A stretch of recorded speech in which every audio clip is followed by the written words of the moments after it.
morning. Good morning. Good morning. Good morning. Good morning, everybody. How are you all doing? You all okay? Yeah, nice. So, we are going to be kicking things off this morning by getting you all up and dancing. Yes, yes, every single one of you. We want you all up and dancing, don't we, Dave? Yes, we do. Dance, dance, dance. Let's dance. So, yes. My name's David, and I'm also joined with my friend David. Nice and easy. Couldn't write it. Dave and Dave. So we are the Dancing Daves from DanceSyndrome, and we're a company that works with, and not exclusively to, people with disabilities or without, to train them to become their own dance leaders, run their own dance sessions, or maybe even just join in a dance session.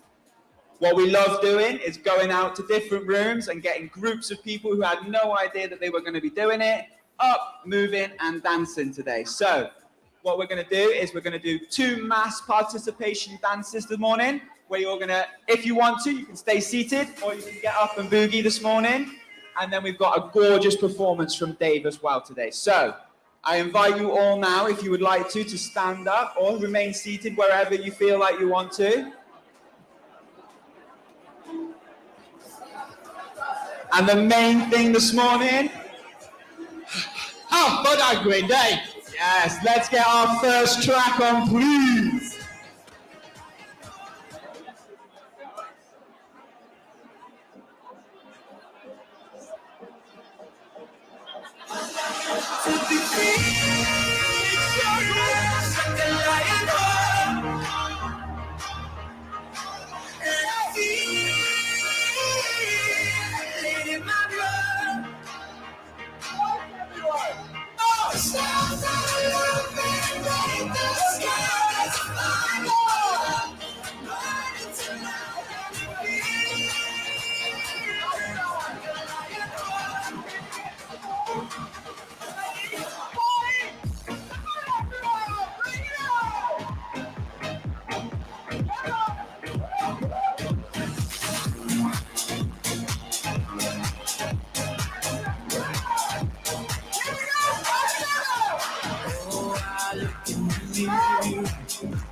Teardrops in my eyes, make me so hard to see. Looking for a sign tonight. I wanna know, I wanna know, I wanna know what it feels like to wake up like a giant. I wanna know what it feels like to be free.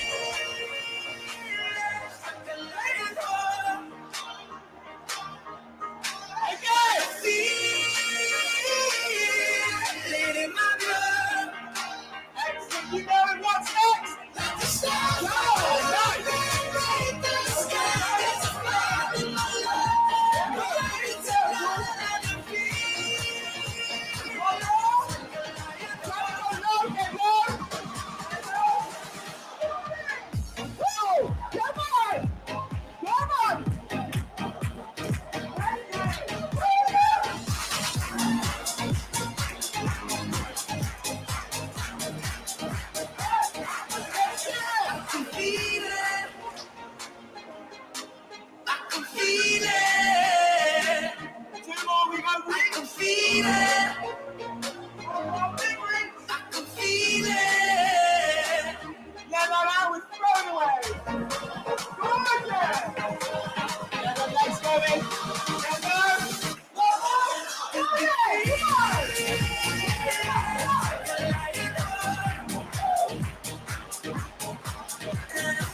Dave, how was that, mate? Good. Yeah, very good, everybody. Right. Hey. What are they doing? Stand up, go back up, and head dance once more time. One more. If you're not feeling it, have a little rest. But we've got one more for you now. Let's get track 2, please. Woo. Get your morning started. Start dancing. But she moves like lightning, and she comes to think. And she turns off all the lights and says she's coming for me. Put your hands up, this is a heist. And there's no one in here living gonna make it out alive. Load it up when the sun comes down. Getaway car for 2 young lovers. Me and the girl straight out of town. Over the hills and undercover. She said, green grass, blue sky. You better throw a party on the day that I die. Green grass, blue sky. You better throw a party on the day that I die. Together, Adam and Eve. But the girl is so much more than just another apple thief. Yeah, she's a genius. Watch and learn. She sets the world on fire just to watch the sucker burn. Loading up when the sun comes down. Getaway car for 2 young lovers. Me and the girl straight out of town. Over the hills and undercover. She said, green grass, blue sky. You better throw a party on the day that I die. Green grass, blue sky. You better throw a party on the day that I die. Please go. Throw a party on the day that I die. Throw a party.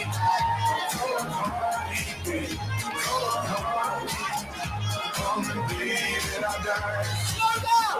When the sun comes down, getaway car for 2 young lovers. Me and the girl straight out of town. Over the hills and undercover. She said, green grass, blue sky. You better throw a party on the day that I die. Green grass, blue sky. You better throw a party on the day that I die. Green grass, blue sky. You better throw a party on the day that I die. Green grass, blue sky. You better throw a party on the day that I die.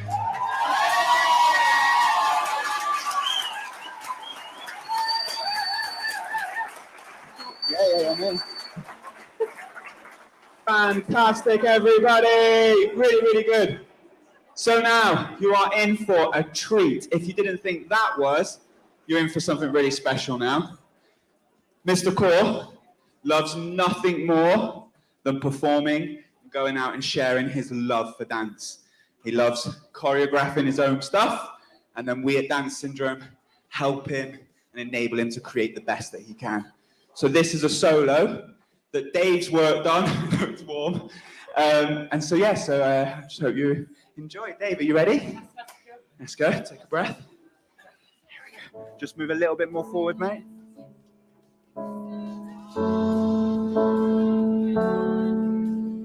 Stick to your stones, 'cause that's all you know.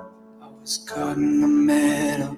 I swallow my words down to the bone, 'cause nothing's as simple. Late at night you point out. Know that only brings you down. But go ahead, give me all the blame. Twist my words and set them to flame. Whoa, we all know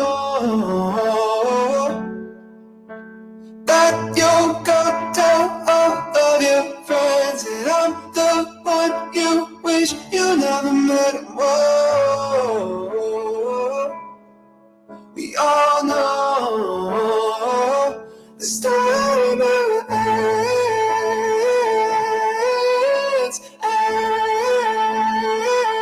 The story never ends.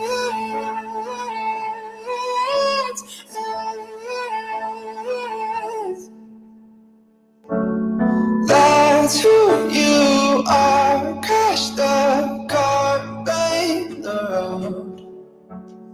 Never your fault. After all, I would know. The story never ends. The story never ends.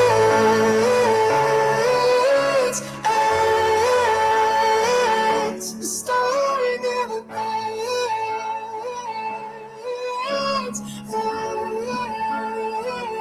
The story. The story.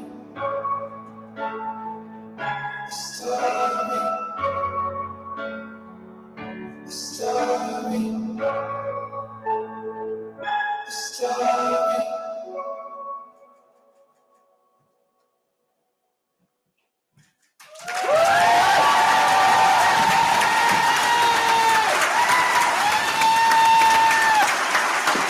Come on, Dave. Yeah.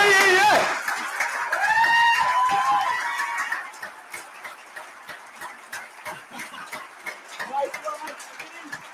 Thank you, everybody. Thank you. Take the ball, everyone. Nice one. Thank you, man. Well done, Dave. Thank you very much. Sorry, a bit sweaty. Hey, really nice one, everyone. Wow. You didn't really think you were coming to GM Moving Conference, did you? And you weren't going to move and get a little bit sweaty. Phenomenal. Delighted, absolutely delighted. Look around to welcome you all to the Greater Manchester Moving Conference as your host for today. As host, it falls to me to do a few little bits of housekeeping, you know, loos and brews and things to do, all of that. So loos, there are loos on this floor, there's loos on the floor below, for women, for men, gender neutral and accessible. They are quite aware you have to go out either that exit or that exit in the same down below. Brews, we've got bottomless brews. It's Manchester. You need a cup of tea available at any point. So the hub, the room you're in downstairs, there's refreshments there for the day, and we also have some that will be in here. So do fill up at break time, lunchtime, throughout the day. Stuff to do? There is plenty to do. There are agendas on your table if you need a reminder of all the things going on, of all the breakouts, to include a whole host of opportunities to create, to participate, to play in the hub, which will be going on throughout the day. So please get stuck in. You've got stuff on your table. If those of you that like to have a strategy, we've got printed copies in this face-to-face world, so you can get stuck into the detail. We've also got reminders to do your feedback on a big QR code. So please use those, get stuck in. And fire exits, there's no fire drill expected. If there is a fire alarm, there'll be an antennae that'll tell us where to go. We all have to basically go out opposite pitch end that way. If you've got any accessibility needs, please head that way and we'll make sure that you're supported out of the building. Hopefully that's not needed. So thank you, a massive thank you for all of you for being part of Greater Manchester's movement for movement and a national movement for movement. And what an inspiring reminder we've just had of the pure joy of just moving your body and the impact that one person and two people can have when they share their love to move and they invite others to join in. They say that courage calls to courage everywhere. So my first invitation for today is to help amplify the courage we saw of Dave there and his expression of joy and passion for moving, and the right that we all have to move our body in whatever way works for us. You can see we've got a lot of people. We had a team meeting a couple of weeks ago. We talked about our strengths and weaknesses. I owned up to mine, which is finding it really hard to say no. I didn't realise I'm going to have 2 weeks of people emailing going, please, can we come? And having to say, no, we really don't have the capacity. So please be kind to each other, because we've got a lot of people moving around the space over the course of today, and make sure it's accessible and welcoming for everybody. It's brilliant. We could literally pack this room twice over. We also have about 200 people joining us online over a live stream over the day, and we look forward to the next event. We're going to have to find a bigger venue, I have to say. I mean, when we were worried about venues, it not being big enough was not one of the top of my concerns. So there's 500 of you who are here over the course of today. And when we asked why you were here, key reasons were around connecting, around learning, around sharing with each other, taking inspiration. So please make sure you do that. We won't do that. That's for you to find time over the day. There's plenty of space to try and set an hour at lunch and in breaks. Connect with people on your table, connect in your breakouts, take away people's email addresses. That's how the movement happens. That's how we put this stuff into action. It's National Storytelling Week. Thanks to Ben Andrews, wherever you are, for mentioning it on Twitter. So my next invitation is to make the most of the fact that this room is stack-packed full of stories. Your stories of movement, your neighbours, your colleagues, the people you work with. So make sure you tell your stories, you tell those stories, and then you listen. You really listen to the stories of those around you in this room today. Oh, slide. Next slide. That's us. Yeah, I forgot about that bit. So we're pulled, aren't we? Who's feeling pulled in multiple directions right now, even coming here today, this week? Well done, you've made it to the end of January. Well done. Made it to Friday and you're here. You know, we're facing multiple crises at the moment, and we're pulled in multiple ways all the time. But this is an opportunity today to really think about how we can re-energise, how we pull together, how together we really are more than the sum of our parts, and we align behind the things that really matter to us and the health and well-being of people across Greater Manchester and across the country. So just pause for a few seconds and think why moving matters to you and why it matters to the people that you know and you work with. And then just imagine if everyone could move every day in a way that worked for them. How different would life feel? How much healthier and happier would we be? How much nicer would our places be? Well, together, not just us, but all of us and all the people out there, we can make this happen. We can design joy into the journey of making it happen. So my third invitation for today is to be an active participant and an active listener, to put the things we know really matter into action.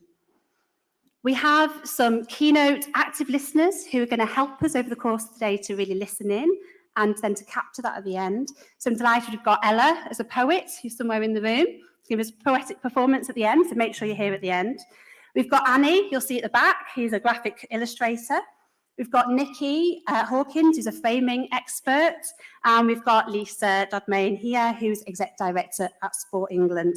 And together they'll really be listening to make sure that we've heard what you've said and we can put that into action. So let's re-energise and refocus together. Before we do, don't forget the hashtag. Make sure that you invite others to join this conversation online, on socials.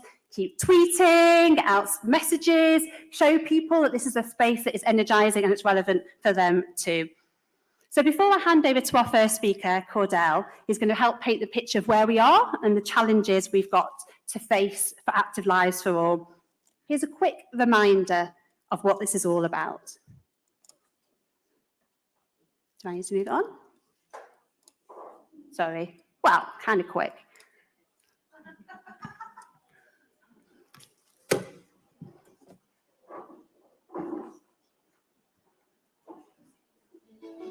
GM Moving is our shared movement for movement, our collective call to enable active lives for all. So we can all move more together, whatever the weather, so we can all move our way, whatever the day.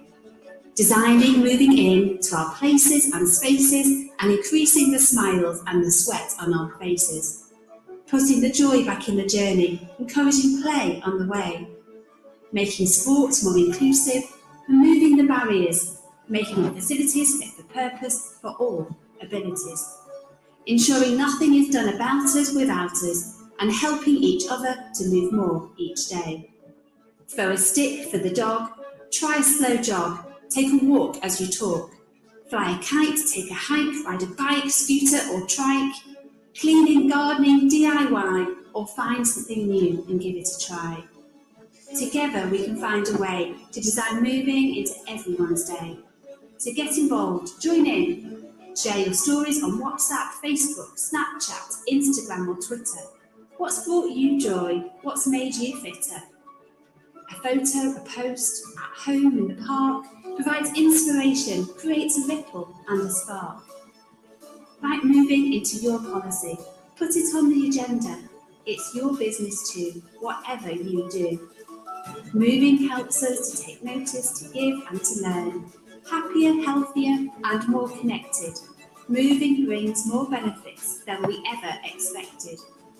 Wherever you live, work and play, there's a way to move a little more every day. We are all GM movers and shapers. It's who we are and it's what we do. Warmed up? Good to go? I'm going to hand over, it's my great pleasure to hand over to Cordelle. Hi, good morning everyone, movers and shakers. I'm Cordelle Ofori, I'm Deputy Director of Public Health at Manchester City Council. So, everyone has a story about exercise, don't they? And for many of us, that story might start in childhood. So, a little bit about me. I was actually born in the East Midlands in Nottingham and lived there in a few years, and then my family decided to move back to our country of origin, Ghana. And that picture is from Labadi Beach in Accra, Ghana. So I spent a good part of my early years in the sunshine. I never, ever needed a cardigan. Imagine that. It was just gorgeous, absolutely gorgeous. And then my family in their great wisdom decided to move back to Manchester from that. So I have a couple of really clear memories of being active in childhood that I wouldn't quite say scarred me for life, but they stayed with me for quite a while, having moved from that. The first one is just being cold. So I'd be at school and I remember being in the playground thinking, why? The teacher was making us play outside. I don't understand it. I can see my breath. What is that about? I just was cold all the time. So I had no desire. I never wanted to do PE outside because I was always cold. But occasionally, PE was indoors and we did gym. Anyone, I think it's the same in primary schools now, but primary school in the 80s, you're going to work out my age now. The gym was also the dining hall, was also the assembly hall. It was the same room. Whenever you needed all the kids together, that's the same room. We had gym straight after dinner time. So my other distinct memory is bare feet to do gym, dodging the bits of mashed potato on the floor after dinner time. Needless to say, I didn't really kind of gel with doing PE early on in life. However, as I've got older, I have found my joy, I've found my fun. 6-year-old Cordelle wouldn't believe that I actually enjoy a brisk walk on a cold day. The sun does have to be shining, but it can be cold. And I'm okay, because as my sister says, there's no such thing as bad weather, just bad clothes. So you need to be able to afford those clothes, which we'll come to. But actually, put my warm coat on and I can get out there, and I love it. The other thing that I love, which we've all experienced this morning, I saw the smiling faces, music, moving to music just absolutely fills me with joy. It's great. So I have moved on a bit since then. So why does moving matter? We all have our reasons why moving matters to us. For me, so I'm a doctor, I used to be a GP, and I spent quite a bit of a time as a GP working in some of the most disadvantaged areas of the country before moving into public health. And now I do public health in the city of Manchester. We'll get there. There we go. So about 4 months ago, I was stood right here launching Making Manchester Fairer, which is a City of Manchester's action plan to tackle health inequalities in the city over the next 5 years. And the reason why we're doing that is because of the stark health inequalities that we see in the City of Manchester and across all of GM. So that's a map of Manchester. The red bits are the most socio-economically disadvantaged bits of Manchester, and the blue bits are the least socio-economically disadvantaged. So basically, in simple language, the poorest areas versus the more affluent areas. If you are a man born in those red areas, your life expectancy, so the number of years you can expect to live, is 8 years less than a man born in those blue areas. For a woman born in those red areas, it's 6 years less. Imagine what you can do with 6 or 8 years of time. That's completely unacceptable. The other thing we know is that actually, for years before the pandemic, life expectancy had been getting better across the board. But 2020, we'd started to see that improvement stall, and it was stalling in the poorest areas more than the rest of the country. So for Manchester, that had reduced by about 3 years. And we don't have the latest data yet, but I suspect the results of the pandemic will be that that's got a lot worse. We need to do something about that. What causes those health inequalities? So I'm a doctor, so immediately my mind will always go to diseases first, yeah? So this is data from 2020. So actually, a large part of the gap between the people who lived the longest and the people who lived the least, about 10% of it was due to COVID-19. However, the biggest cause was still what we often refer to as the big killers: heart disease and stroke, cancers, lung disease. There's something called the 3-4-50 framework, which says that there are just 3 lifestyle behaviours, choices, habits, whichever word you want to use, that lead to 4 conditions: diabetes, heart disease, cancer, and lung disease, that cause 50% of all premature deaths, all early deaths, people dying before they should. And a large number of those would be preventable. Guess what those 3 lifestyles are? Eating healthily, smoking, and sedentary. So having a sedentary lifestyle. So actually, inactivity can actually kill people. And in the UK, it's been estimated that physical inactivity, is associated with 1 in 6 deaths. So actually doing something about this can actually save lives. So moving on, how are we doing? How much movement are we all getting into our lives in GM? So it's a good news story on the whole, actually. So before the pandemic, the activity levels across GM were improving. And not only were they improving, but the gap between GM and the national average was narrowing. So we're actually narrowing health inequality, physical activity inequalities, which was brilliant. Not surprisingly, it got worse as a result of lockdown. And as with most things COVID related, the poorer areas were more affected, and people from certain communities, like communities that experienced racial inequalities, were more adversely impacted. And as a result, as you can see, inactivity levels in GM rose much more than they did than the national average.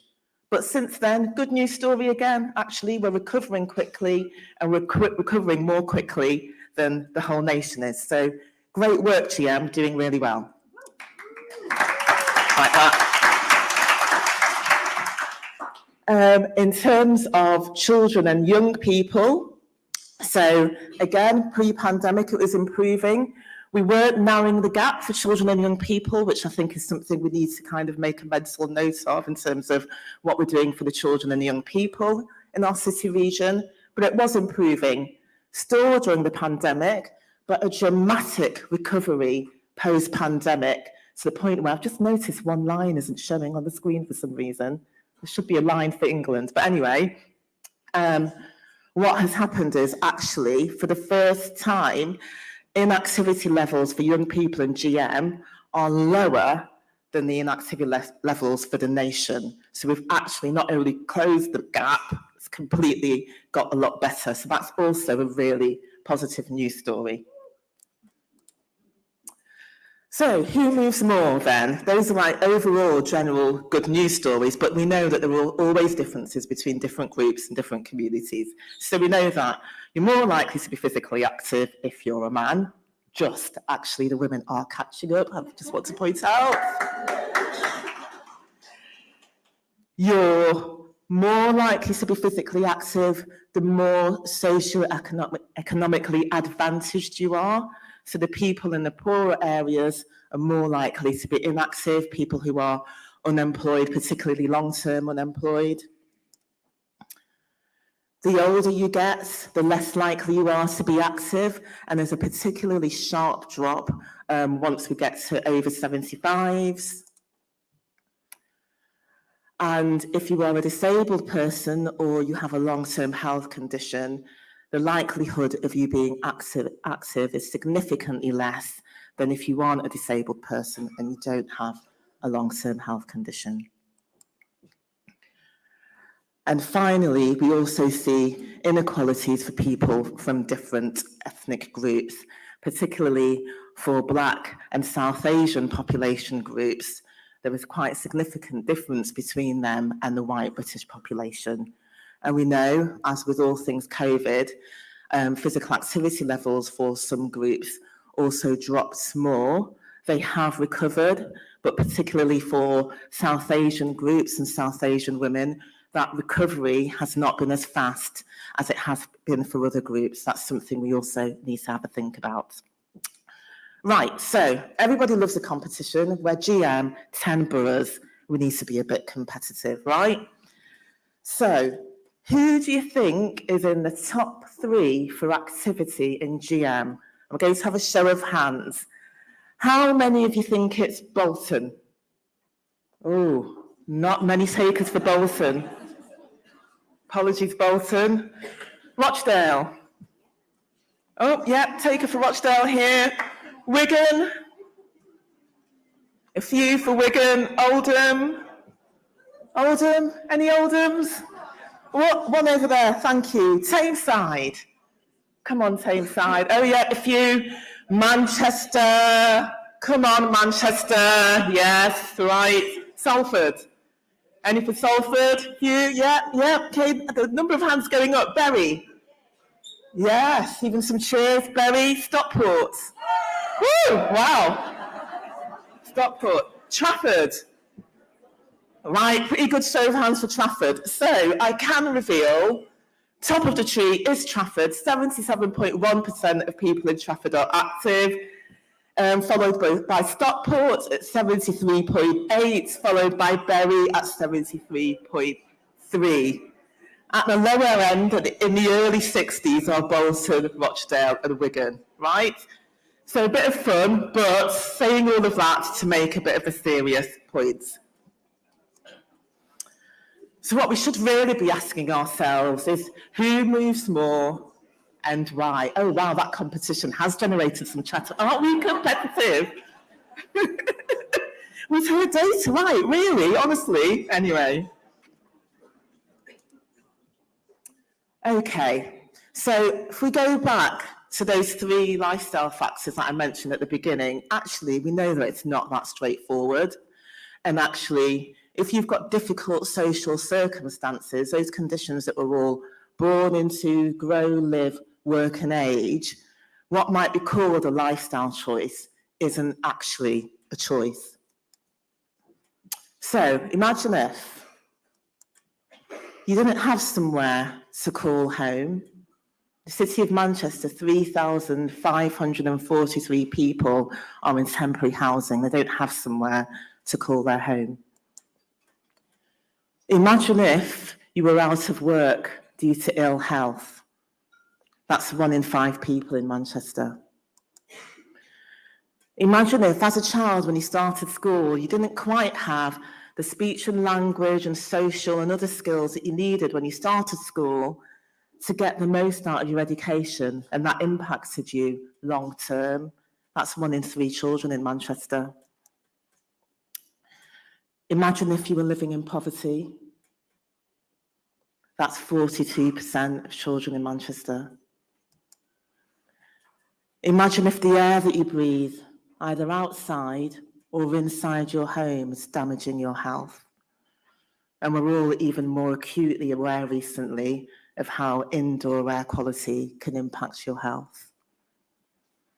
If this was you, how easy would it be to exercise?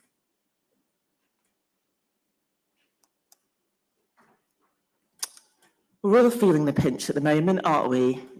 Cost of everything's going up. I can't believe I've got one of those smart meters. Can't believe how much the cost of energy's gone up. The cost of food has gone up.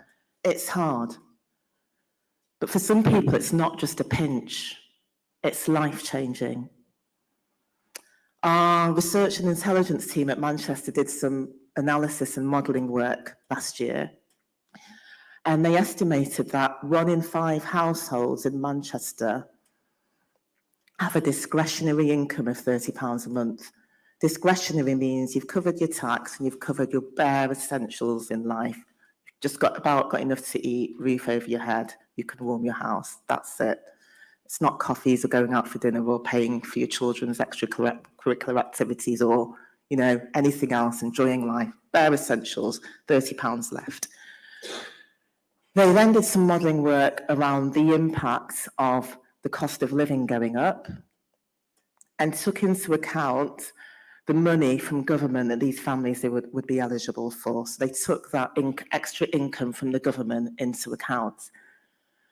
After doing that, these households would still have a shortfall of £43 a month. The first time I read this, I thought I was reading, they've got £43 a month left. That's still awful, but actually it's a shortfall, i.e. they're not going to have enough to cover the basics. So if you've not got enough to cover the basics, how are you going to be able to keep moving? There are activities that we might think are free. Actually, if you want to go for a run and do it healthily, you need a decent pair of trainers. You need a warm coat. If you're going to do something online, you need to be able to afford the data. Often, if you want to join something, you need the app, you need to download something, you have to pay for the data. Many of the things that we think are free aren't actually free. So we know that the cost of living crisis is going to make things even harder and that challenge just that bit more difficult. Right, so what do we do about it? So you're going to hear lots today about leadership, about transforming governance, about investing in local assets. So I'm not going to go into all of those things. I'm just going to leave you with my 3 kind of top tips that I want to stay with you for today. But before that, have a listen to this. This is when I'm fingers crossed that the technology is going to work. I wanted to ride a bike. I never had a chance. It's for everyone as well, the kids, Yes. the elderly, the disabled. It's such an eclectic sort of mix of people. It's brilliant. Honestly, really fantastic. I'd recommend it to everybody. I can't stop smiling. To be fair, I have never seen so many smiles on faces. I love the housework. Housework can wait for me, For you. for my health. Really inspiring. So that's a little clip from a podcast that's linked to a programme we have in Manchester called Winning Hearts and Minds, which is all about enabling community-led initiatives to improving heart health, mental health, and getting people active. And we have a community development worker called Parveen, who develops a relationship with a group of Muslim women in Cheetham Hill in North Manchester. She then connected with Simply Cycling, which is a project in Manchester, and essentially encouraged these women, many of whom had never been on a bike in their lives, and those who hadn't done it for decades, to get down to Boggart Hole Clough and try a whole range of bikes and have fun. And as you can hear from that little excerpt, they absolutely loved it and had a really good time. So what are my 3 things to leave you with? Number 1, everyone who knows me knows I can't speak without speaking about equity. Focus on equity, giving people what they need to get their best outcomes, rather than equality, giving everyone the same thing. And even further than that is justice.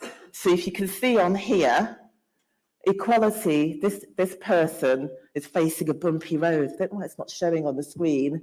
So what they needed was a bike to get them over the bumpy road. But actually, maybe let's flatten out the road so that the original bike would do. This person was on a bike, flat road, doing fine, all good. This person is actually a slope here. So they've been given a motorised wheelchair so that they can get up the slope. That's equity, justice, let's flatten the slope, yes?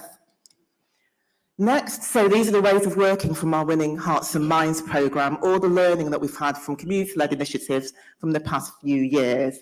Listen to people, work together, build trust, keep learning. It sounds simple, but this is the stuff that makes a difference. Be brave. Just try something. It might not work. You might get it wrong, but you'll learn from it. Be open, honest, and vulnerable. Be flexible and adapt. And be understanding. Listen to people, listen to their stories, really try and understand what's going on so that you can come alongside them to help them improve their lives. And finally, remember the social determinants. So we all know that giving children the best start in life, addressing poverty, income and debt, work and employment, that might be my time, is it? Prevention of ill health and early death.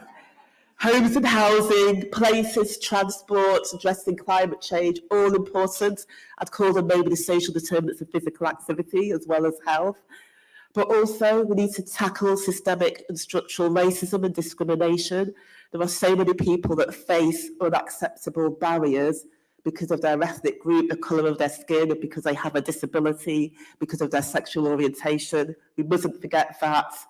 And communities in power, enabling people to have power and influence, a voice for their communities and over their lives. And hopefully we'll see this, a diverse range of people all over Manchester moving in a way that works for them. Says the ball is in your court, but the ball is in our court. Let's do this.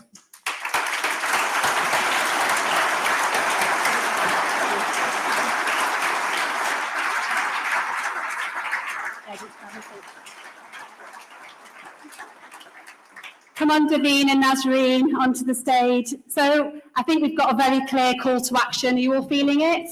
That we need to make some very serious structural and systemic changes if we're going to enable active lives genuinely for everybody, including that sort of 30% of our population who are most likely to sit within some of those groups that Cordelle referred to. So don't feel overwhelmed, because the stuff we're doing, we are on this journey, you are doing things. But I'm really pleased. We're now going to hear from Daveen and Nazreen, who are going to share some of their experiences of what we've been doing through the GM Moving Equalities panel. So, over to you. So I'm going to come, first of all, to you, Nazreen. A little bit about just what is the GM Moving Equalities panel? What's it been doing? So we are, hello everybody, my name's Nazreen, and thank you for having us so far. It's been wonderful. Thank you for a good kickstart for the body as well. So I just thought I'd start off with that. So yeah, we're a panel of beautiful, I'm going to say ladies because we are just ladies at the moment, and we talk through and give opportunities to each of them. So we're a panel, we receive funding applications. So what we do is we're a panel of very diverse individuals ourselves who try to advocate for our communities and often the seldom heard voices. We talk through, read applications, and I think the key thing we provide is an insight from the ground up, and we work through and express our challenges in a very safe environment. And I must say that's the most key thing, is to be able to say what we want in a manner we like. It's not censored, so which is okay. I'm going to give it to Davina now to see what she thinks. Good morning, everyone. So yes, as Nasreen was just saying, on the panel we accept the applications for the GM moving, and reverting back to what Cordelle said, giving communities what they need. You know, the important part on that panel is that communities make the applications because they know what the issues are for them within their communities. It's about them coming up with solutions for what they need to do to get moving. So I think what's brilliant about our panel is that we're open-minded. You know, if an application doesn't have to be absolutely spot on. Shirley and her team have been absolutely brilliant, as in we go, if the application doesn't sound right, it's not written well, but there's a great idea there, we go back to the community and we support them and help them to write the application so that they can get the funding to do whatever the community says it needs to get them moving. And that's the boldness and the difference about this funding panel, that the ideas come from the community. It's about them, it's for them, it's with them. And what difference has this made? So what, can you tell us some of the stories, who's benefited from this and who maybe wouldn't have done otherwise? Yeah, so I have an excellent example. So I've managed to engage with a community of over 300 ladies within our own area, and they are a community of faith, so Islamic, who had never entertained any physical activity in terms of swimming alone, for the dignity and respect and many other reasons. So one of the key things this panel supported us to do is, number one, validate them, listen to them, that they do matter, they do exist. And I think the key thing is for them to feel as though they are also worthy of this support and the services that are out there. Just give them a voice. I think that's the first thing, is to value them, to actually listen to them, share, give them your ear. And then to have the courage to take that to people who are equally understanding and willing to try something new. It may not sound like what you're used to, it may not look like what you're used to, but the intent is there. As long as the pure intent is there and we can verbalize that and translate it. And then it's a pleasure to have people who are also willing to embrace new changes, trying to learn, and it's okay to fail. And I think that's the key thing. In our failures, we learn. We may not be good now, but we'll do better so we can be better. And it can only happen with a safe environment, I feel. So any other examples? Yeah, thank you, Nasreen. Davina, any other examples? So one group I've worked with is a group of refugees who are living in Hume, and they've never tried, it's a group of women again, they've never tried swimming. They don't know about our leisure centres here, and actually they couldn't afford to go to our leisure centres because some of the, the fees are out of their reach. They are living in poverty. They come together as a group that do sewing, but they wanted to try swimming. So, they made an application, and we did have some queries, but we went back to the group, and in that application, not only was it for swimming, but also for the full body gear that they're going to wear. And this is the difference that is made, because these women now who wouldn't have been swimming in this, country, because they've never been to a swimming baths, they are now accessing swimming.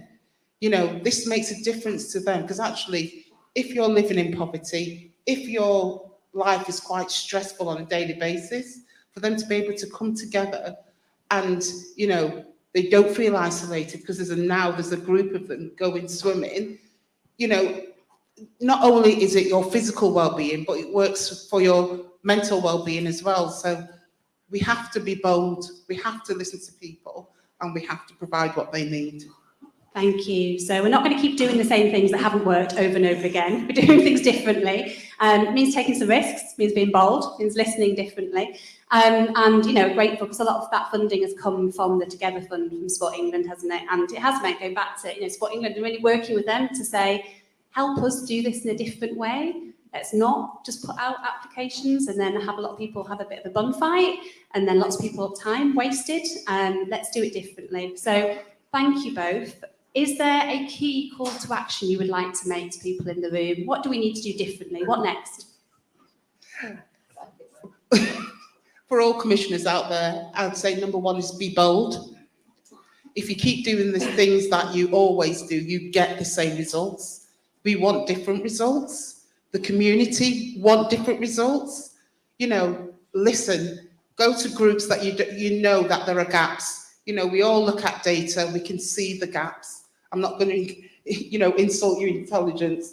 You know, just look at the gaps that are there and approach them groups.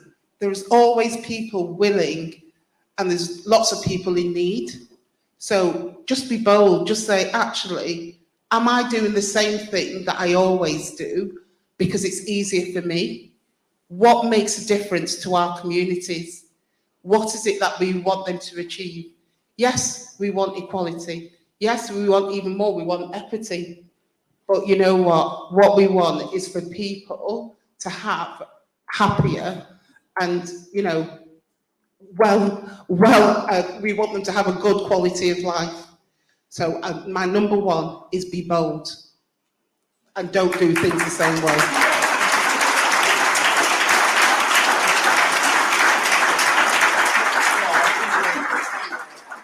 So yeah, I'd like to just add to what Davine said, is be bold, and I think give us the time of day.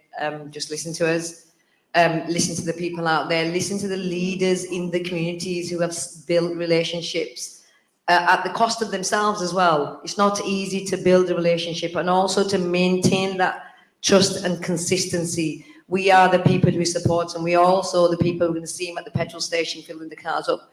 We're going to see them shopping. We're going to see them in the soup kitchens. We look like them. We feel like them. And no doubt you all do as well. We can't fix everybody, but we can start. And it's one conversation at a time with one person at a time.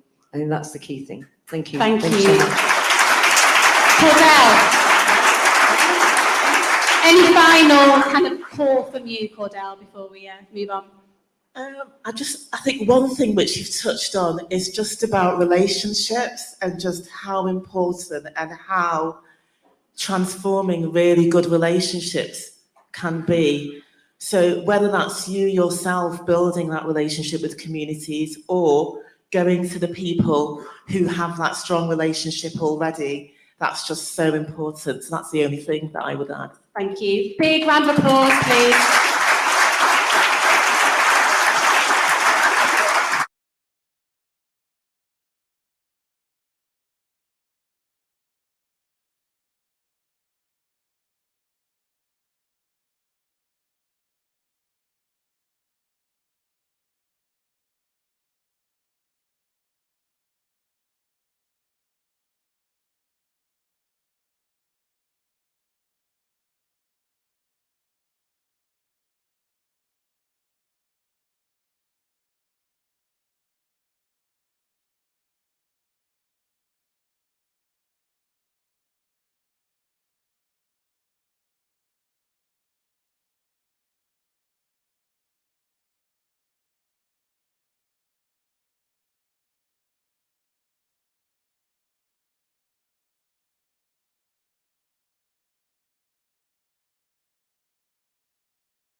we now need to almost apply a social model to primary care.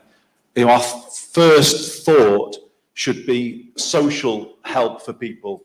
And activity is often the first thing that I would go to. Activity linked to company, you know, linked to getting people together and talking. That, I think, is the sort of start of a well-being strategy. And I think we should lead the way in Greater Manchester in the next 5 years with a way of thinking differently about primary care and GP services, and that almost being the first thing that we support people with when they come looking for support. Because the truth of the matter is, accessing traditional healthcare is not going to be as easy as it was in the next 3 to 4 years as we've always had it, and we need to help people differently to cope with that. Great, it's a good moment. Let's seize the moment. So, Sarah, we know you don't just like to move. We know you're pretty good at moving. So who knows an athlete, but you know, what does moving actually mean to you every day as well? Yeah, I do feel incredibly privileged to have been able to build a life and a career on moving and not sitting still. Although we do have a mantra as athletes that why stand when you can sit and why sit when you can lie down. So I don't think I need to bring that in too far once I stop racing. But for me, it's something you can do by yourself. It's a part of self-care, I suppose, as Andy says, that opportunity for some me time. And I've often been referred to as the first of the modern day athletes to start the trend, if you like, of having babies whilst you're still competing. But when you have that opportunity to do something for yourself, and you're on hand as the feeding machine, or I was, for however long a baby goes between feeds, it was just that chance to move your body and to feel a little bit different and not just be sat there munching on a chocolate bar and feeding a baby. But also now that the children are active themselves, yesterday involved a netball match, a dance training and a swim training session. So I think it becomes inherent then, and it's nature and nurture together, and you can influence the next generation. And I think we are the role models for the children and for the people that we work with. And if they see us doing it easily, you know, it might be hard physically, but it's something you do with ease. And then that inspires them to think, actually, it doesn't look that difficult or scary. I'd like to get involved. So I think exactly as Andy says with regards to kind of the work that we do around prescribing and social prescribing, providing that opportunity for people to do this because it's just something that we can do with ease, even if we, you know, work up a bit of a sweat in the process. We've worked up a sweat in here this morning. You missed that bit, but yeah, everyone was a bit sweaty. So, I'm going to come back to you first, Sarah, actually, because you it's about 6 months, 8 months into the role now in Greater Manchester. I think we're coming up 9. 9 months, okay, perfect. It's definitely time for a moment. Something happens after 9 months often. Yeah, no more babies. So in terms of what you've seen and heard, what do you think is key to how we support everyone moving, and that everyday moving in particular now in Greater Manchester? I think it's about the messaging. So as the previous panel talks about, that messaging about going out and being bold and talking to other people and changing the narrative, because so often, and on my way in, I unfortunately encountered, you know, road rage from 2 people in middle fingers, that changing that and saying, calling that out. And we have a campaign within Greater Manchester, Is It Okay GM? And that's not just about being on the streets and is it okay and recognising that harassment, but harassment and antisocial behaviour behind the wheel of a vehicle is absolutely frightening, even if you are within another vehicle. So I think we have to change that narrative on all parts of what it takes to enable people to get out. And the video, as Andy and I were coming up, was just, you know, quite poignant with that, really. The idea that if you were walking next to this busy road, it felt as though it was going to be too difficult or too scary to do. And actually, once you start doing something, it's not. So I think we have to start being bold with our conversations and not being afraid of standing up for what we believe in, and challenging those people who want to remain with the status quo. Can I just add, yeah, because I think a bit of a change moment has arrived with this, which is physical activity through most of our lives in this room has been sold on kind of physical health. That's been the linkage that has been traditionally made, hasn't it? People have linked it to heart and weight and diabetes, all of those things. But don't get me wrong, all of those things are really important. but they're actually quite intangible for people, aren't they? When does that happen to me if I'm starting, it's kind of like, that comes later down the line. I think the change has kind of come to this point now where we need to think of physical activity linked to mental health. And that should be the in my view anyway, I think that should be the primary thing that we start to talk about in all of our messaging, because it's a simple message about change how you feel today. Change how you feel today in the best way for you, not by eating something or taking something, or change how you feel in the best and simplest and cheapest way, which is to go out for a walk, wheel, run, ride, whatever it is that's right for you. And for me, that is the big change that we should make now, the very direct linkage between physical activity and mental health and well-being. And also then touch on some of the themes that were being discussed before about it's not just an individual thing, then is you connecting with others doing the same. It's about bringing people together and getting away from some of the divisiveness of these times that we're in, building a sort of sense of common cause by doing it. For me, that's where it is actually, right here, right now, in this year, really Greater Manchester going strong, saying we are going to make that call to get active so that everybody can lift their mood today, everybody can feel better today, everybody can feel more able to cope today. That, for me, is where the messaging should be at right now. Great. And often it's in the moment that you most need it that is the hardest, isn't it? Thinking I was there last night, wasn't that, a little bit stressed, some pre-conference nerves, and it was very easy to kind of just get stuck in the reading more, writing more, what else could I think about? But getting out for the run for 30 minutes was the best thing. Suddenly, all I could think about was this room full of all you guys and what difference you're making and how amazing it's going to be. So it does, in those moments where sometimes you do need other enablers, you do need other people to give you that nudge. So I've put up, Sarah, behind you. Obviously, you refreshed the mission for Active Travel, and there's some of the key priorities there. Just headline, anything in particular you want to say about what we've got to look forward to now?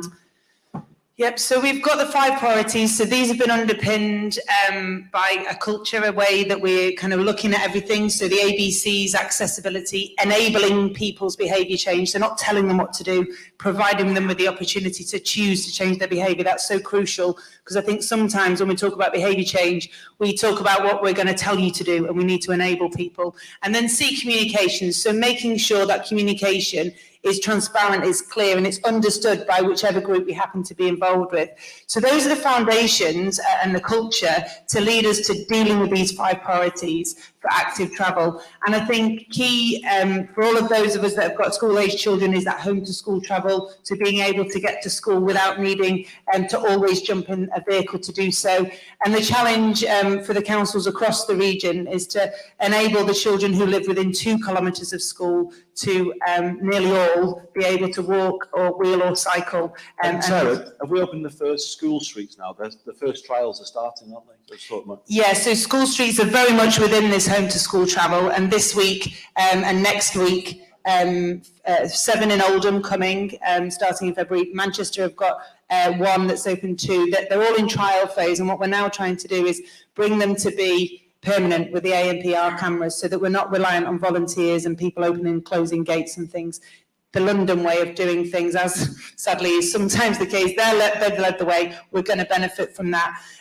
So the home to school travel being key, but also making sure that the way that infrastructure is delivered is done as efficiently as possible, so that we don't get lost in rounds and rounds of consultation and changes, that the benefits of that are communicated as being the benefits, rather than we're trying to constrain vehicles.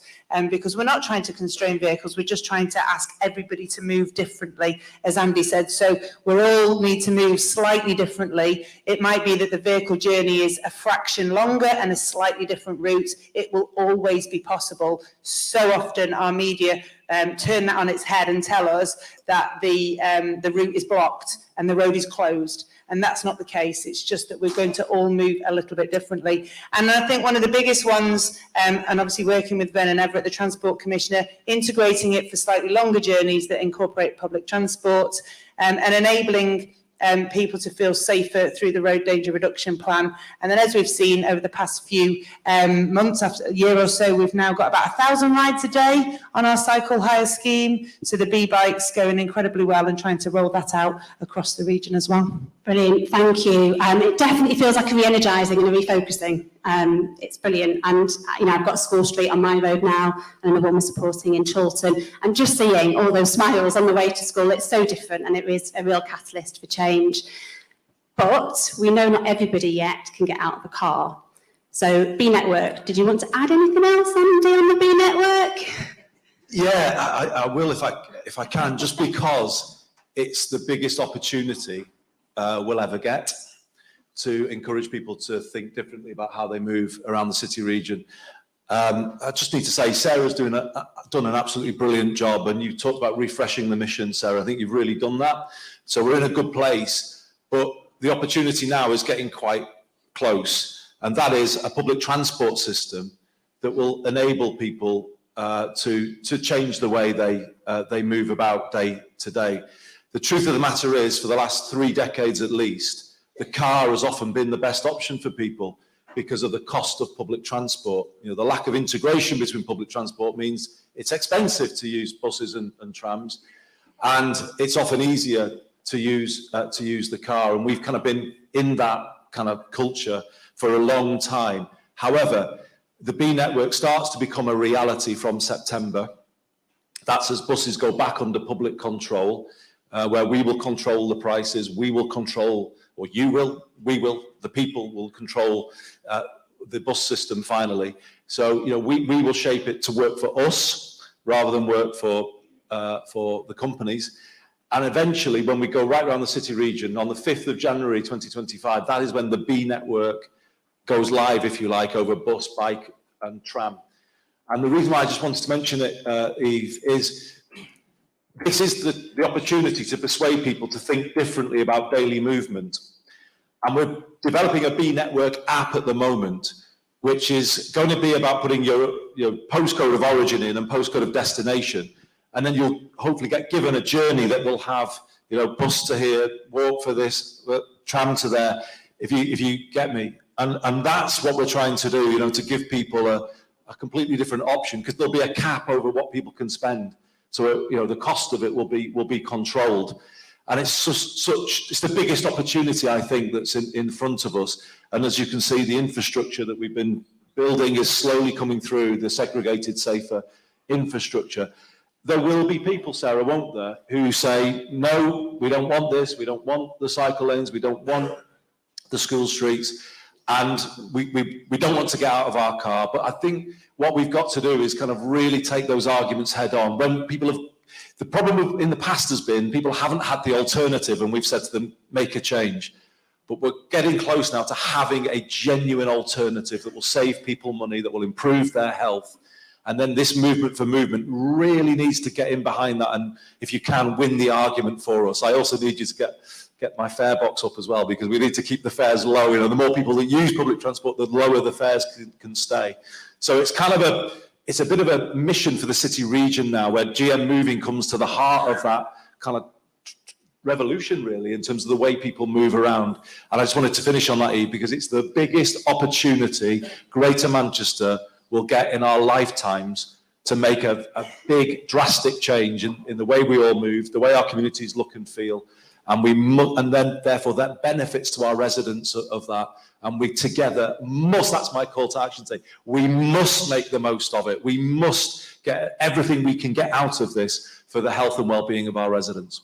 So hashtag get on board, hashtag active souls. We've heard repeatedly across our conversations that transport is critical for people accessing sport, leisure, all the facilities, our green spaces, all those things. So it's key. I'm going to put you on the spot. I didn't warn you, but that app, presumably that app is going to hardwire in being active, and it's going to remind you of the benefits of being active, and it's going to encourage you to be active, and it's going to remind you of the joy of the journey, not just the speed of the journey. Massively so. I know Sarah's helping as well, but first mile, last mile, and in between, that's the idea. And shall I renew the mandate today? The Mayor of Greater Manchester says it's okay to wear your trainers to work. Has every employer in Greater Manchester heard? Let's see your active souls. I think Sarah's won. That's another really the mandate. Active souls. And they are the active souls of the... You're just showing off now. Any final calls to action from you, Sarah? Just enjoy it, enjoying the journey. So, you know, find the best version of you and enjoy the journey. That's something that I use within my athlete life, but I think it applies to everyone. Finding that best version of you, and movement enables you to reach that, because it gives you that headspace to think and to create. And, you know, Barney always says, if I've been out for a really long bike ride, he's got to get ready with a pen and paper. And I think that's where it should be. And the Barney, yeah. The same. Thank you both so much for giving your time. Thank you for both doing amazing advocates for moving. Can I have another big applause, please, for Andy and for Sarah? Thank you.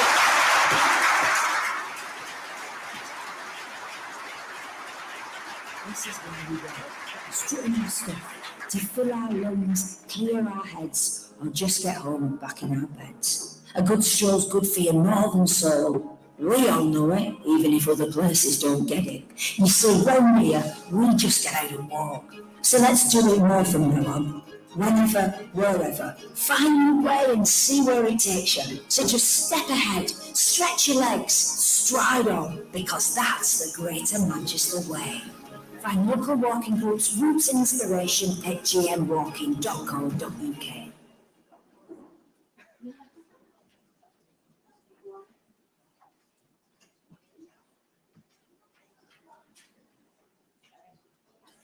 I thought there was another video, but there isn't. So we can all take small steps in order to make Greater Manchester a more active place for everyone. Creating those conditions is key, isn't it? So we know that we've heard the structural, the physical barriers, but often it's about ways of working. It's about those relationships and that trust. So I'm delighted to have an amazing panel here today who can help think about how we're doing that both at a local level, at a Greater Manchester level, and at a national level. So they're going to introduce themselves as we go round, but I'm going to come to you first, Sarah, as the lead for health and wellbeing at Manchester Active. And can you just tell us a little bit about, so what does this mean? Well, a bit about you first, and then what does locally led mean, and why is that a matter? So moving more, for me, I've got loads of different answers because it's been different at every stage of my life. So moving more as a child was just brilliant, just did everything, every sport you could ever think of, and I just loved it. Then college and uni, it was about team sports because I needed friends. Those the social aspect of what being active and part of sports were. And then after uni, I brought a couple of stone home with me, and that was the very first time I wanted to use movement and activity to change the way I looked and how I felt. So then I got to having babies, and if we talk about language, if we can at any point, I was a geriatric mother. But I started to use activity and movement to be healthy for me and my babies, and that was probably the first time I related moving more to being healthy. And now it is about being the role model for my girls as well. So yeah, and I feel I've used it as a tool all the way through my life, and I'll continue as I get older to use whatever my movement of choice will be as I go on. Fantastic. So it's great to hear what moving matters to you and what that's looked like. In terms of you leading, helping be part of GM Moving at a local level in Manchester, what does that look like? What do we mean by locally led? It looks like people. It is the people we're all trying to serve, and it's listening. I know we've said it a lot today, and a lot of the speakers have mentioned it. We have to listen to what people want, and it's understanding the slog that it takes to get people to get moving. It's not just about going, right, moving more will improve your health because of X, Y, and Z, and here's some opportunities to move more. It's about going, right, how long does it take to engage with people? Listen to what they want, listen and understand the reasons why they don't. And I think this is where our colleagues are helping us nationally as well, to understand that slog in the middle and how much resource and effort it will take to get people to enjoy moving together in their way, in their communities. Thank you, Sarah. So on to Hayley, pass the mic. So Hayley, as many of you know, is the Chief Exec of GreaterSport and also our exec lead for GM Moving. So go on, Hayley, why does moving matter to you, first of all? So moving is a foundation of my entire life, actually, and a foundation of my everyday. And I'm very grateful for that. I know that's not a given for everybody, but I've grown up with a love of moving, which has included many different things. Doesn't really matter what the thing is, and even dancing now. Thanks, Eve. It's a bit of a known thing that I don't do dancing, but it is a foundation of every day. Along with sleep and good food, whatever. But it is, as many people have said, absolutely is what keeps me sane. It's therapy. It's solitude. It's fun. It's social. It's all sorts of different things for me, my friends, my family. It's how I connect with people, how I spend time. Off to the Lake District tonight, and I realised that the text message I'm sending to my friend is about what are we taking? Walking, are we taking walking shoes? Are we running? Are we swimming? What are we doing? And I realised that came before food, actually, as the foundation of the weekend. So, it is hugely important to me, and it really matters. It really matters, and that's why this work matters so much. And I've got many stories I could tell, but it's essential. And in terms of Greater Manchester enabled, we're creating those conditions for active lives for all. What does that mean, and what does it look like? So, people working in the sort of Greater Manchester spatial level need to listen to the people working locally, and then it looks and feels like this, actually. So, and if I think about GreaterSport as an organisation that's a real engine room of GM Moving, the people in our team, we play a really key leadership role. We support, we listen, and we connect. And, Eve has exemplified today, if you just take today as an example of what it takes to work at the Greater Manchester level and what the purpose of that is the way that people can provide that real leadership challenge, having listened to what's going on the ground, to listen to the commissioning stories and all of the stuff that we can then take and surface in the rooms that we're in, unlock things, open doors, provoke, disrupt, challenge, in a really positive. I think we're really positive and optimistic and cheerful. You'll see a lot of cheer and joy coming out of the GreaterSport team and the people who work in Greater Manchester. But actually, we are usually behind the scenes quite stroppy, actually, and challenging, and that's really important, on behalf of the people of Greater Manchester. And probably what I would say is, if you think about the connecting part of that, look at what we've done here today, and it's like so overdue, this buzz and this vibe, the opportunity for people to meet and to talk and to connect and to have fun and to remind ourselves why this really matters. And I do want to say, and I was going to do this at the end, but I'm going to do it now because she's smashed it, as John Brady would say. Eve has been with GreaterSport and GM Moving for 3 years today. So give her a round of applause.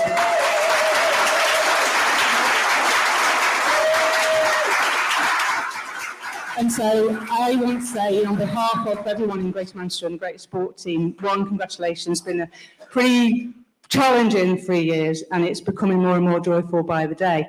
It's also his birthday on Monday, so happy birthday. And it's not meant to be about me. And to coin the phrase for John Brady's, happy birthday, John. It's John's birthday today. Thank you. So there you go. But that's what it. So what does it look and feel like? It looks like this. It looks like all these people dancing, even when they didn't want to, and they're enjoying it. So that's what this is all about for me. And I'm grateful to all the people who work in the Greater Manchester sort of layer, GMCA, TFGM, GM Active guys, everybody who sits in the middle. It's not always easy place to sit, I have to say, or stand. Thank you. Well, that was unexpected.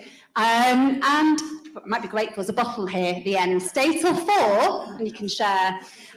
Lisa, thank you for joining us. So Lisa has joined Sport England as the Exec Director for Place.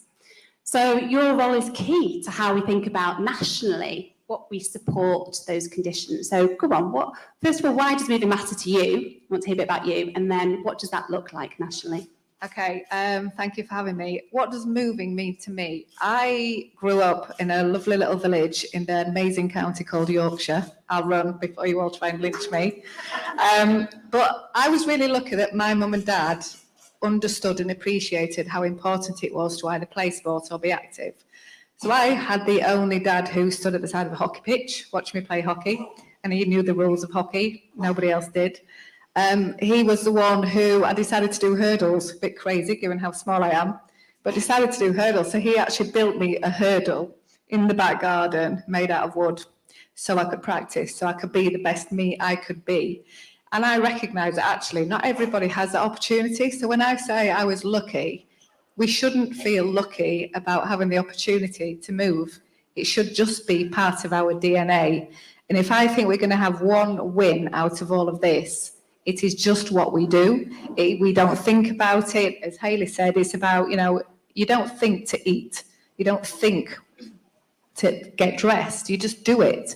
So how can we make sure that everybody has the opportunity to move without even thinking about it? So for me, I am so passionate about trying to make sure that everybody has that opportunity to be able to be there active. Yeah, go on, that's fantastic. And go on, what does nationally supported, what does that mean? What does it look like? What does it feel like? What does it feel like? It's actually really exciting. And I am, as you can probably tell, quite passionate about what I do. Uniting the Movement absolutely challenges us to do things differently. And one of the reasons I decided to join Sport England was I wanted to be part of that change. And when we're working at that national level, we cannot do anything without the people here in this room, locally, and from a Greater Manchester level, because you're the ones that has the solutions. You are the ones that are the experts in your field, not us. We do not know best. We need to work with you and develop those relationships. So as Cordelle mentioned earlier, I talk about relationships all the time. It's not a transactional piece. It's about how can we work with you to understand what works and give you then the conditions and for enable you to be the catalyst to be that change, because you do know best. Everybody can see from the strategy, we're turning the lens and asking you to be the experts, you to make that difference, you to create those conditions for change. So then we can take all of that learning and then take that upwards. So we can then provide the opportunities, provide the funding programs to make sure people have that opportunity. Listening earlier, to Nazim and the panel, that's what makes a difference. That's what makes me tick. That's what makes me get up every day, to see people who are genuinely making that difference to people's lives. And ultimately, that's what it is. Fantastic. So back to you, Sarah. Any final kind of tips in terms of learning and asks for people in this room? Yeah, so I want to refer back to a comment Andy made before about how we work with our primary care colleagues to ensure that that is the first point of call when we're treating diseases or reasons why people are visiting primary care. I think it's brilliant Cordelle's in the room. I think we've come a massive way with the scope of people who would be in this room, and it'd be interesting to see all the different layers and sections of where we come from. But from the perspective of getting primary care colleagues to understand what's available, we need to support the variety of things that are available and ensure that they're appropriate for the network that primary care provider is referring on to. So to ensure that there's an understanding of that menu of opportunity to be active as well. And it's not just a case of go and be active, that will improve X, Y, and Z. It will be go and be active. There's a group of ladies here who can now access your leisure centre because they've had all those conversations, and there'll be a champion within that group. So it's connecting. For me, that's really important and challenging. So we're connecting and challenging. I want to find out now. So go on, let's see who here is consider themselves from the health professional.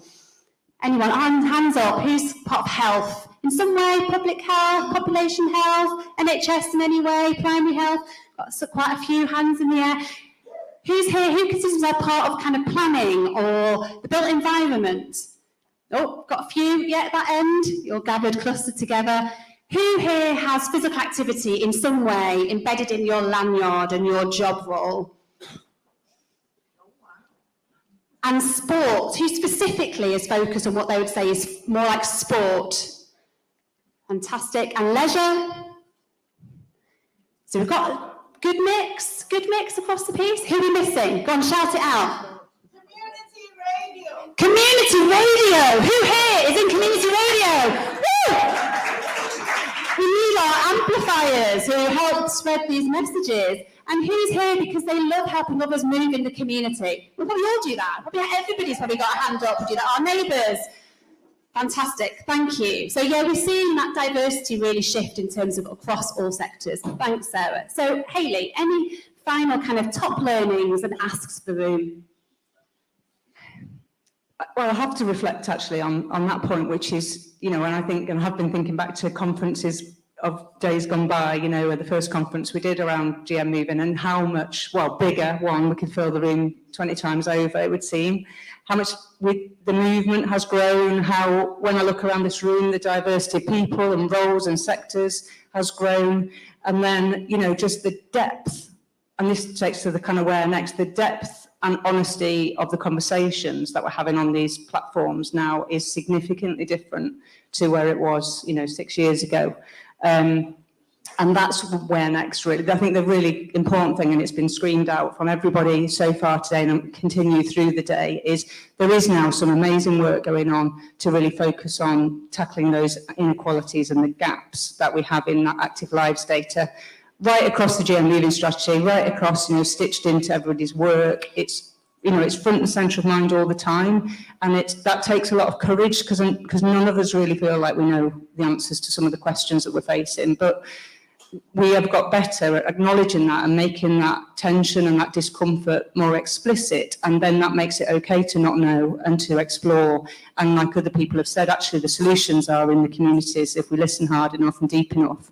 So, you know, that's the kind of overriding thing I would say about today and when we leave, when we go out and get back on with our day jobs on Monday and work in the communities is ask yourself who's not engaging and who we're not reaching and what's in the way there. Because that is where we will continue to see those, you know, those gaps close. And then, you know, to a few points have been made about it's not right that it's not available and accessible to everybody. And that some people have a really awful experience that puts them off for life. And so, you know, what are the really positive experiences where moving is designed into life and it isn't just for the people who loved PE at school and had a great experience. And we've heard that over and over again.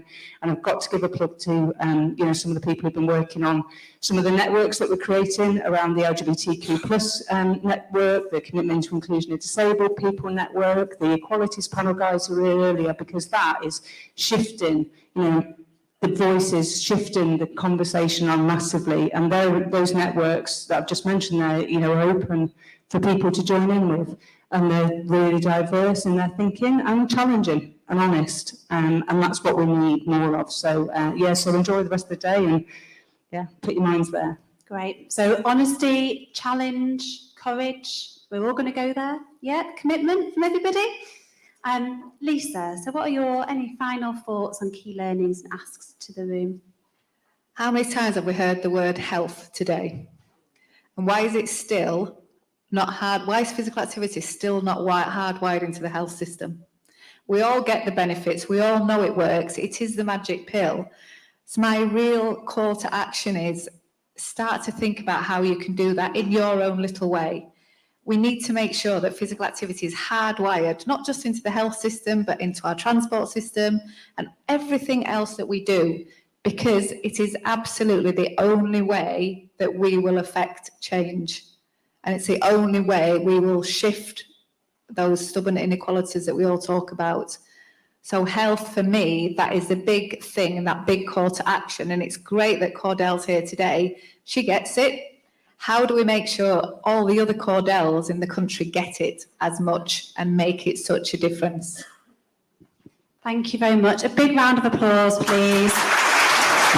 Thank you.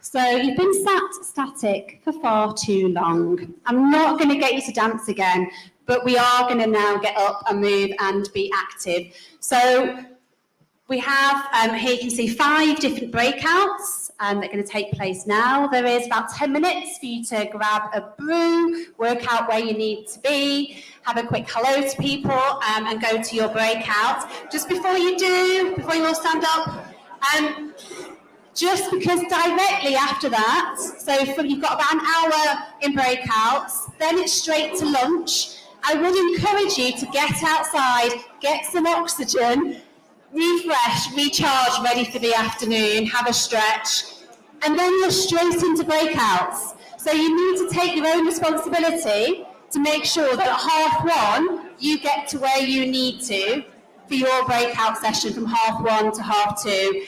And these are the chance to really dig in at that depth with that honesty and that challenge that we've heard. So have fun, get up, move, see you later, and keep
are you all doing?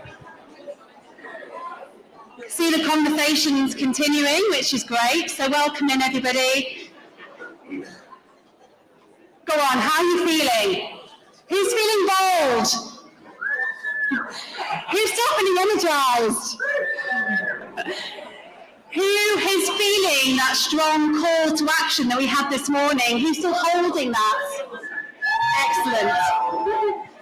So we've had stats, we've had stories, we've had movement, we've had sweat, we've had smiles, we've had active participation in all senses of the words, and it sounds like you've had some brilliant workshops and you've gone deep in sharing your different learning and challenges and inspiration. So I'm just gutted I couldn't be in all of them at the same time. So welcome back. I'm delighted that our next panel is pretty phenomenal. A group of leaders across Greater Manchester who are all massive advocates of GM moving. Before we go to them and I introduce our chair, Tom, we've got one more story we want to share. So this is the story of prehab for cancer. So settle into your chairs, grab your mug, and here's a brilliant story of the power of moving.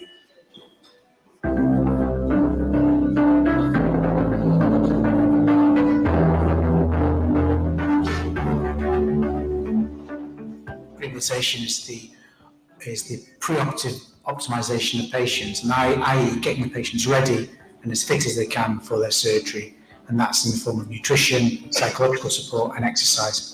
So we always compare cancer treatment and going through cancer to being a bit like a marathon, and if you were going to run a marathon you wouldn't do it without doing some training in advance. Undergoing surgery or chemo or radiotherapy is probably one of the biggest major stresses your body's going to go through, so it's about making sure that you're physically prepared for that. And it's not only about the physical side, it's actually the psychological side as well. It's understanding that people often feel very out of control when they're first diagnosed with cancer and in the run-up to treatment. And actually by coming and engaging in the programme and doing some physical activity as well as having the other interventions that we offer, it helps people to feel more in control. It helps people to be much more physically prepared, and it means that they have a much better recovery and outcomes on the other side of having their treatment. We obviously focus on the cardiovascular side. We want to try and make sure that the heart and lungs are as strong and as healthy as they can be going into surgery. So we would, depending on the client's abilities, we would decide whether they would undertake high intensity interval workout, where we would try and do little peaks of high intensity training to try and boost their fitness as quickly as possible, or if this wasn't suitable, we're trying to do a graduated programme, making sure they're reaching at least moderate intensity activity and then go even harder. And we incorporate this with resistance exercises, focusing specifically on the body, obviously on the legs as well, and trying to boost that strength so that hopefully rather than hospital, any strength in that lose will be supported by the training. I'd never attended a gymnasium before, but I feel much more within myself now, and I'm sure I'm on the right road. If I was talking to somebody who was recommended to have prehab, and they weren't sure about it, I would say definitely go for it.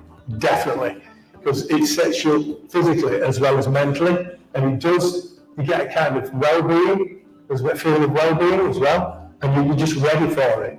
Prehab programme, obviously the fitter and the stronger the patient is, that's going to help me in my role in the post-operative recovery phase when they're in hospital, because they're not going to have had as much of a decline in their fitness and the strength as they may have had without the exercise programme. So that's going to mean we can get the patient up and moving much earlier, we can progress them much quicker, hopefully get them home and back in their own environment, to be covering their own home, ready to start the next phase of their rehabilitation. So when the patients come into hospital, they actually come in, I see them before they have their surgery. We do something called surgery school. We mentioned prehab for cancer in that as well.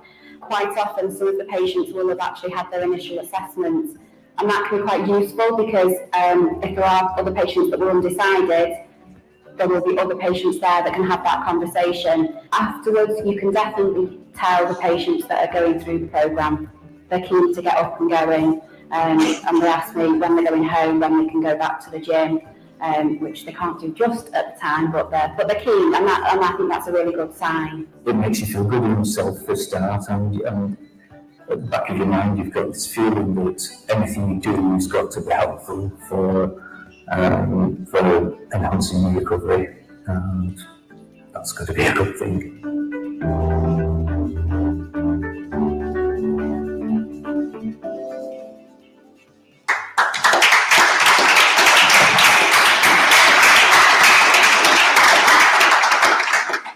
So I've got the pleasure now of handing over chair to Tom Stannard. So Tom is the Chief Exec of Salford City Council and also now the Chair of the Greater Manchester Moving Exec Group. I might actually take Sarah Storey's advice, which was why sit when you could lie down? But anyway, I'm definitely going to sit for a moment and hand over to Tom and the panel who's really thinking about what does it mean to take a place-based approach for healthy, active lives. Over to you, Tom.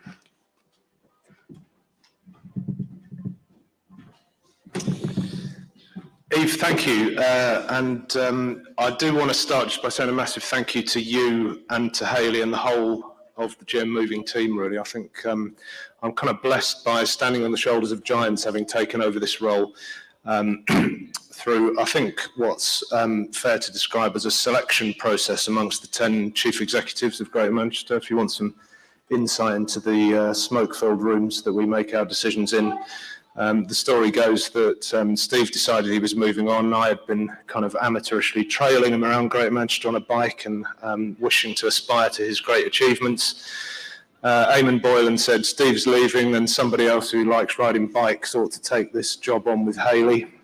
I rather foolishly, not through any fault of my own, was known for enjoying such pursuits. So the spotlight fell on me, but I was delighted to take it on, and I think it genuinely is, not just as far as Steve's concerned, but as far as Hayley and the team and everybody in the room, public sector, private sector, voluntary sector, who's been involved in the whole success story of GM Moving over a number of years now, are part of what we were discussing earlier is the fantastic movement that GM Moving is. And I think it's the movement that we're here to celebrate, discuss on the panel this afternoon, but it's the movement, most importantly, that I think we are here to try to sustain.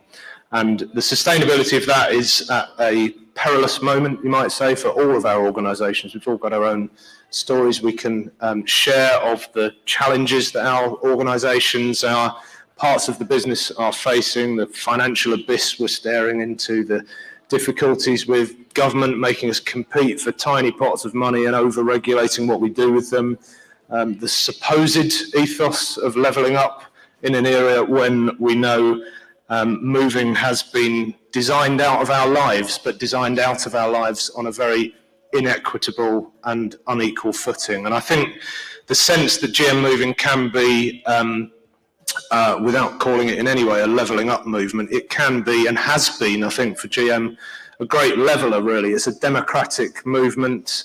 It is a movement of many organisations identifying and contributing to that cause, and it is ultimately a grassroots initiative. And I think it's far too common for governments to invent programmes of, behaviour change with metrics attached to them. What we've achieved, I think, through GM Moving is exactly that, but in a much more democratic, non-hierarchical, organic fashion, and that's absolutely the movement that we all want to continue to be part of.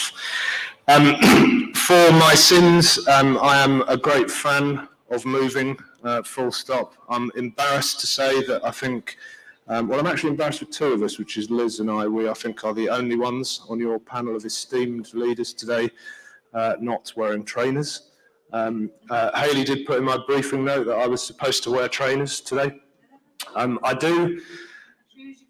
Hayley is not wearing trainers either. Shoes you can move in, shoes in my case with soles that need replacing, I have to say.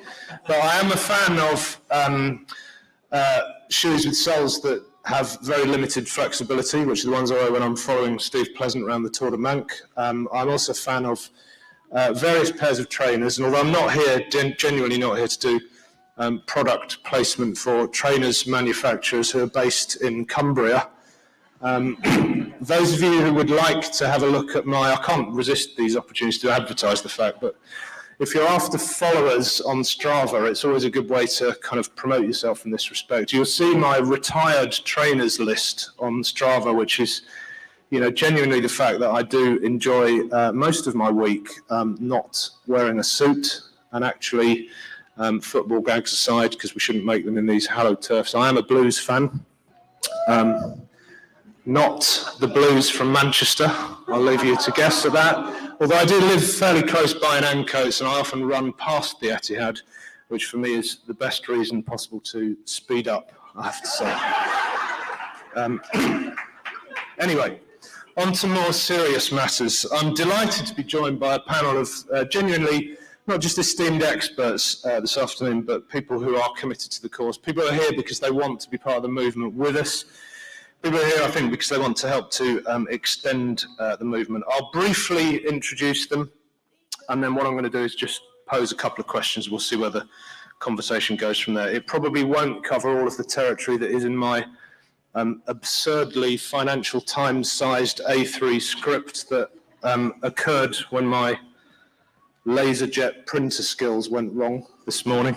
This is one of the benefits of COVID, is never using printers anymore, Don't know what I'm doing. Anyway, so in no particular order. Firstly, Paul Dennett, who is the City Mayor of Salford, may be known to some of you, certainly known to me. Also chair of the Greater Manchester Integrated Care Partnership, so a very important leader, as many of us are these days, within the new NHS system. Secondly, we've also got Warren Hepperleet, who is a very well-known figure in GM moving circles, but also in the new Greater Manchester ICS, and a senior exec director within the ICS.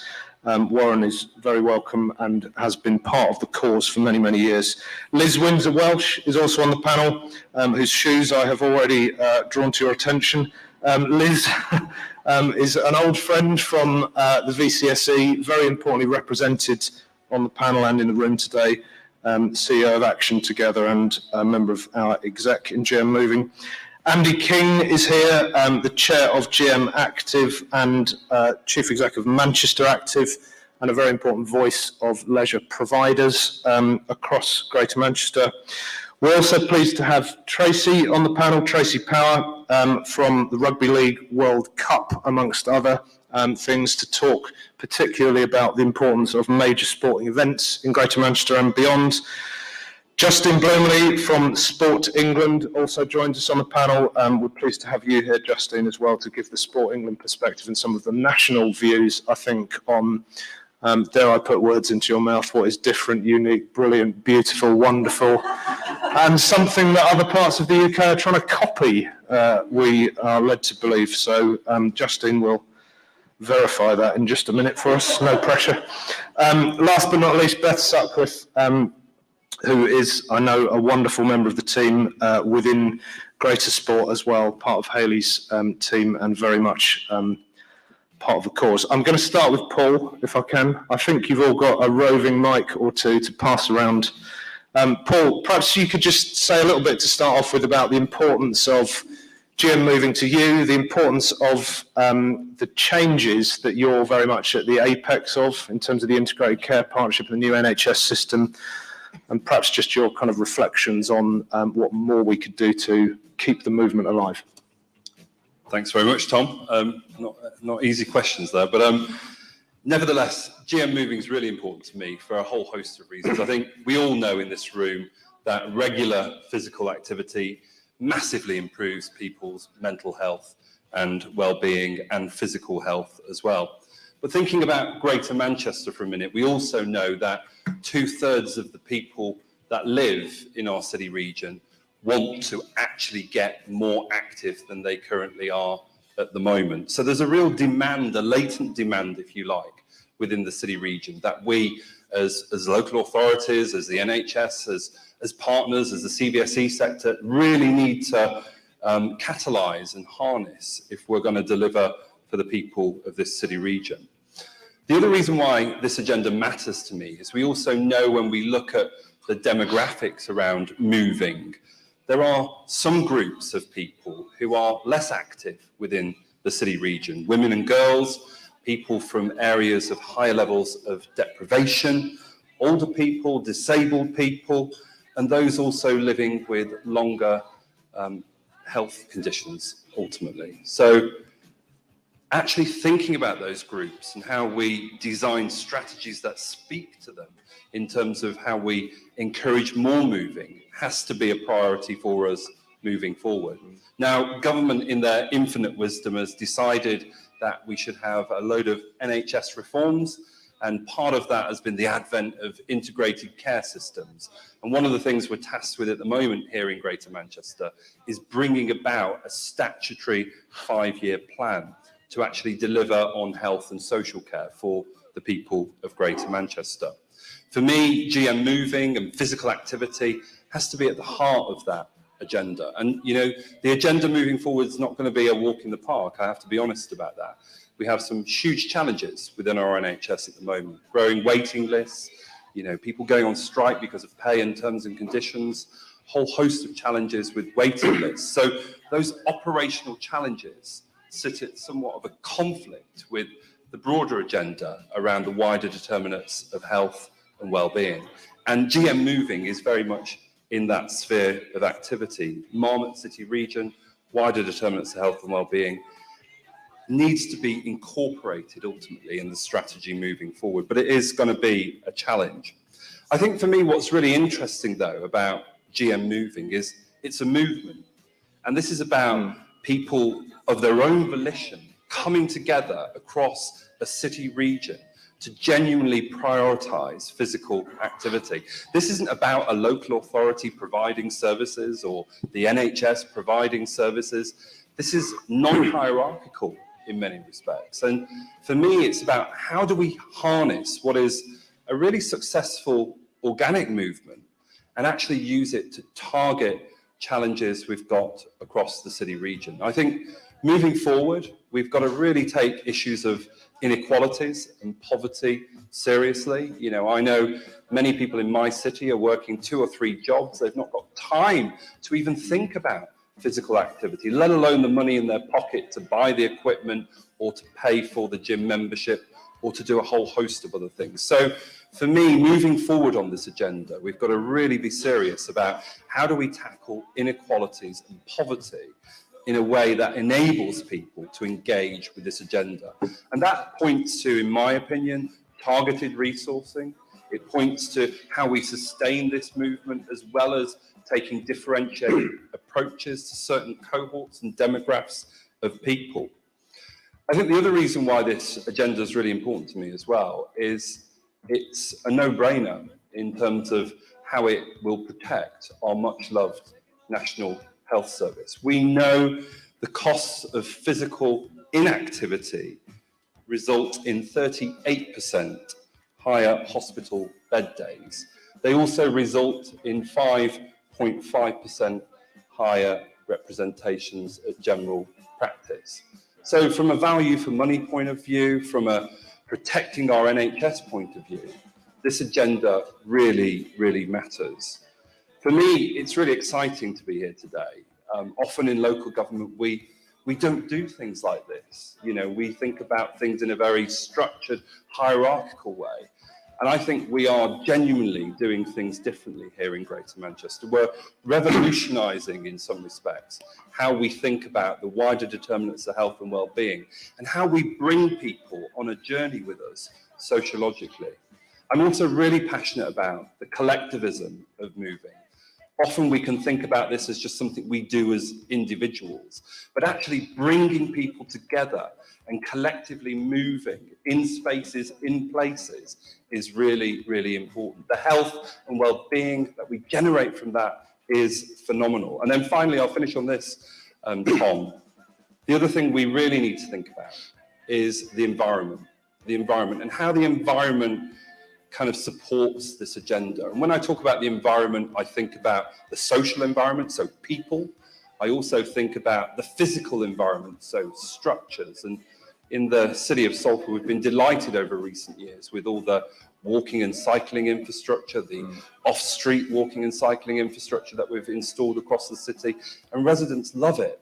But what we need to get better at is connecting this up and accelerating that across the whole of Greater Manchester. And then finally, there's also the environmental infrastructure.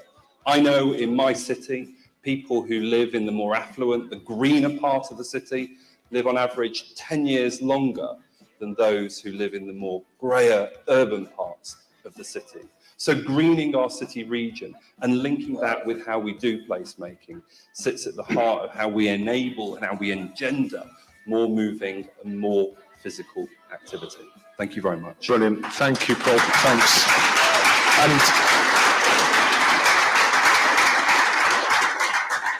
just as a brief footnote of clarification, the reference to most local government events being top-down, boring and hierarchical was nothing to do with the inner workings of Salford City Council, just as a quick disclaimer for you all there. Thanks, Paul. Warren, I'm going to move to you next. I mean, you've been involved, obviously, in GM Moving since the very beginning, very much part of taking charge in Greater Manchester and absolutely part of helping to embed that movement. Paul's referred to the impending work around the ICS strategy as well and how important that is in this moment. Do you want to just reflect for us a bit on that journey and what next with the ICS strategy in that regard?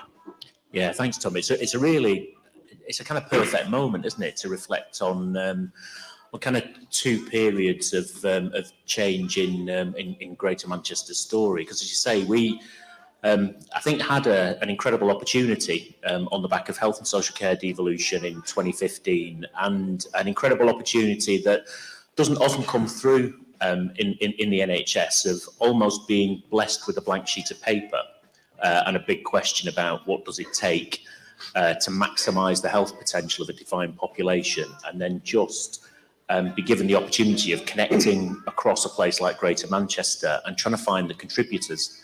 And I do remember that moment when the contributors started to run towards us and say, we think we're part of the answer.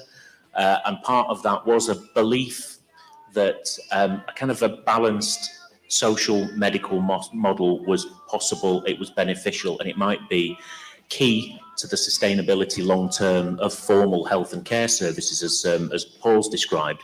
But I think at that time it was a belief, and it was something where the advocates and ambassadors were an unusual blend of people. I remember being described by a former chief exec as a hippie anarchist by encouraging this kind of thing. And there's a moment of kind of discomfort alongside the excitement. But as we kind of sit here now in 2023, 6-7 years further on, and being partway through a process of coming up with our next 5-year strategy for the health of the population in Greater Manchester with Paul and colleagues on the Integrated Care Partnership. If we look back now, we've got completely different material to use. We're not reliant just on optimism and hope, because actually we've generated some evidence to confirm that this must be part of it. So actually our kind of rampant optimism in 2015 of a rebalanced social medical model looks like it's been reinforced. Colleagues may have seen that there was a publication in the Lancet late last year that looked at the effects on life expectancy of what we did pre-pandemic in Greater Manchester and saw a differential effect. The decline in life expectancy nationally, that was seen nationally in comparable areas, was protected in Greater Manchester for the first 2 years. And then we saw an accelerated effect in the compared increase in life expectancy over the second 2 years. And what we'd seen was actually some very different metrics around reducing inactivity across Greater Manchester compared with other active partnerships across the country, and a faster recovery. So part of what we've built and what sits in that set of relationships that are part of the movement look like they work. And very often we're encouraged to follow the evidence. And actually, I'm really glad that for this instance, we decided not to follow the evidence, but to create the evidence. Now we've got the opportunity for the second 5-year strategy to follow it. And I think that's where we go now, with a degree more self-confidence behind us. Warren, thanks. That's brilliant. And I think that sense that the movement has to be part of that strategy for the future, I think, is a really important message for us all. It's an important commitment, but something we all want to be or want to be part of. Liz, I'm going to come to you next, if that's okay. I mean, again, you've been involved in GM Moving for some time. VCSE contribution and significance has been really, really important to the movement, but I think that's gone both ways. It's not just the VCSE has been important to GM Moving, but the movement has been important to the community and grassroots connection. So do you want to just reflect a bit on that journey and how important those ownership issues in the community are for the future? Absolutely. When I look back at the 6 years, I remember us talking in rooms like this really about the importance of asset-based community development and thinking about strength-based working, focusing on what's strong and what you can build from. And although I see that that's really important, I also think and notice a step change that we need to collectively own, and I certainly see it within the movement across the voluntary sectors, is that communities want to lead. There is real potential, there's real strength in what people and communities do, and there is a space now for us to really think about how do we shift the power, how do we shift the resources in order that that leadership can really flourish. And I think that's a great opportunity for the movement around GM Moving to really focus on as we think about our next steps. Because I think some of the challenges really, and it was great, I don't know if Nazrine's still in the room today from this morning, but she came on and she was talking about the panel that she's on in relation to tackling inequity. And what strikes me about that, and what strikes me about some of the other examples we may have used at the last conference, I don't know if you remember talking about Majid, who is a key partner within the Goddock area of Oldham. And these are people that we as the voluntary sector, and certainly through local infrastructure, which is the kind of organisations I'm from, we work with those people day in, day out. And what doesn't change is their commitment to their place, their generations of family, their social ties, the long-term ambitions they have for the places that they live in and call home, and the people they call neighbours and their friends and their family. That doesn't really change. Structures change, programmes change, funding changes, initiative changes, but those things don't change.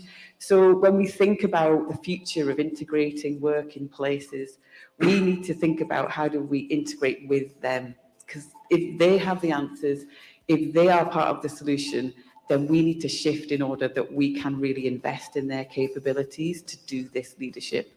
It's really hard to do. There's massive blockers in the way. I'm not suggesting for a second that there's a magic answer to that.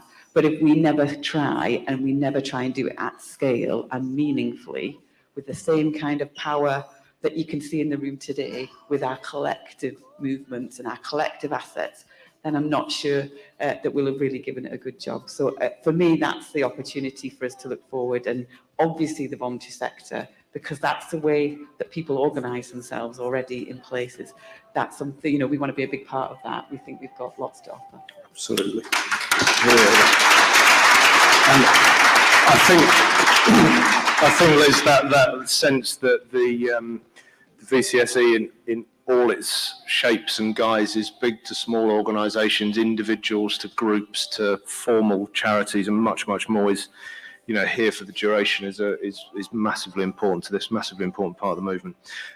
Andy, tell us about how things are in the in the leisure sector for providers. We've got lots of challenge, whether it's within the customer base, whether it's with your own operating costs and so on. But you've been key to the journey, and you're clearly key to the delivery for the long run. So talk to us a bit about what that involves from your perspective. Yeah, thanks, Tom.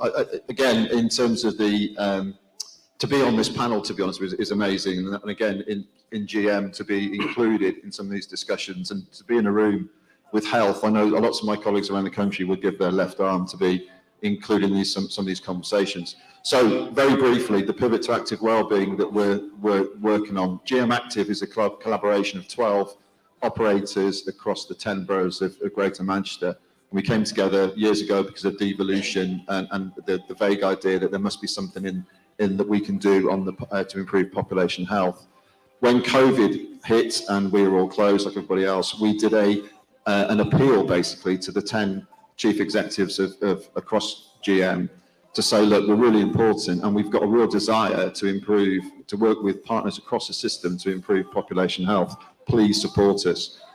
I won't bore you with what happened since. And then obviously we're now on to the latest crisis, which is the energy crisis, and that's making us all very nervous about what the future holds. So again, I guess the crisis changes, but the mission doesn't. We are still absolutely committed to doing what we can to use our assets, which is our people and our facilities and our connections, basically, working with the likes of Hayley and GreaterSport and Gym Moving to make a real difference to population health. That's our passion, our mission, our purpose that drives us. And that's got people connected to us and to the point of they're now investing. So all 10 of the local authorities have decided to invest in GM Active. So have Sport England, so have the public health commissioners across GM. So we've got a real system approach to what happens next. And this is what we call, based on a lot of the work from Uniting the Movement, from Sport England, and more recently, the future of leisure. So we're now working incredibly hard to look at a few key themes. One of them is our facilities, sustainable facilities, probably a rationalisation of facilities, changing them to be community wellbeing hubs. What's that actually mean? Lots of people talk about it. What's the practicalities of that? How do we integrate those facilities into the wider landscape? Do what Liz is saying. How do they then work with communities in place? Second on, and that's a real quick praising. Equally, the workforce development, we created just before COVID a GM Active College, because that video you saw at the start is our flagship program, call it a program, a movement almost, of Pre-Ad for Cancer. We are commissioned to deliver that through all 10 authorities, all 99 of our facilities across GM. Currently catering for approximately 1,500 patients a year. We're working now with GM Cancer and our colleagues at the Christie and whatnot to go from Pre-Ad for Cancer to Prehab for all. And the ambition from them is 20,000 patients a year that will go through our system. But we need some more staff to deliver that. So we started the college. That has now gone on. We've also realised that if we're going to work across the system and work and change from leisure to improving population health, we need to learn a bit. So we've created our very own, with lots of help from across the system, our Transformational Leaders program, which is now, I think we're down to 40 of our managers that have gone through. And this is to get them to think differently and to understand they're part of a system, whether they know it or not, and actually then think, how do I do things differently, practically, to make sure we're improving population health in my area, using my facilities. We are not on the bandwagon of saying that everything needs to be, all the facilities need to be kept no matter what. We're very much about getting into the communities, working with the voluntary sector and other partners. And so we're taking another approach as part of our pivot to active wellbeing to say, are the facilities in the right place? We're looking across the region. Are they fit for purpose? Do we need all of them? Can they be repurposed? Can we work across boundaries better? And actually, what outreach programs, which I hate that term, but what outreach programs should we be doing, maybe instead of some of the facilities? And more things to do on that side of things. And last but not least, Tom, I'll finish now. We're also working with Salford University to discover the next Prehab for Cancer, in short. There's loads and loads of fantastic things that all 12 of the operators do across GM, and I know there's plenty elsewhere as well. We're working with Salford University to capture which of those programs could be scaled up, again, to improve population health across GM and beyond, and go from there. Brilliant, thanks, Andy.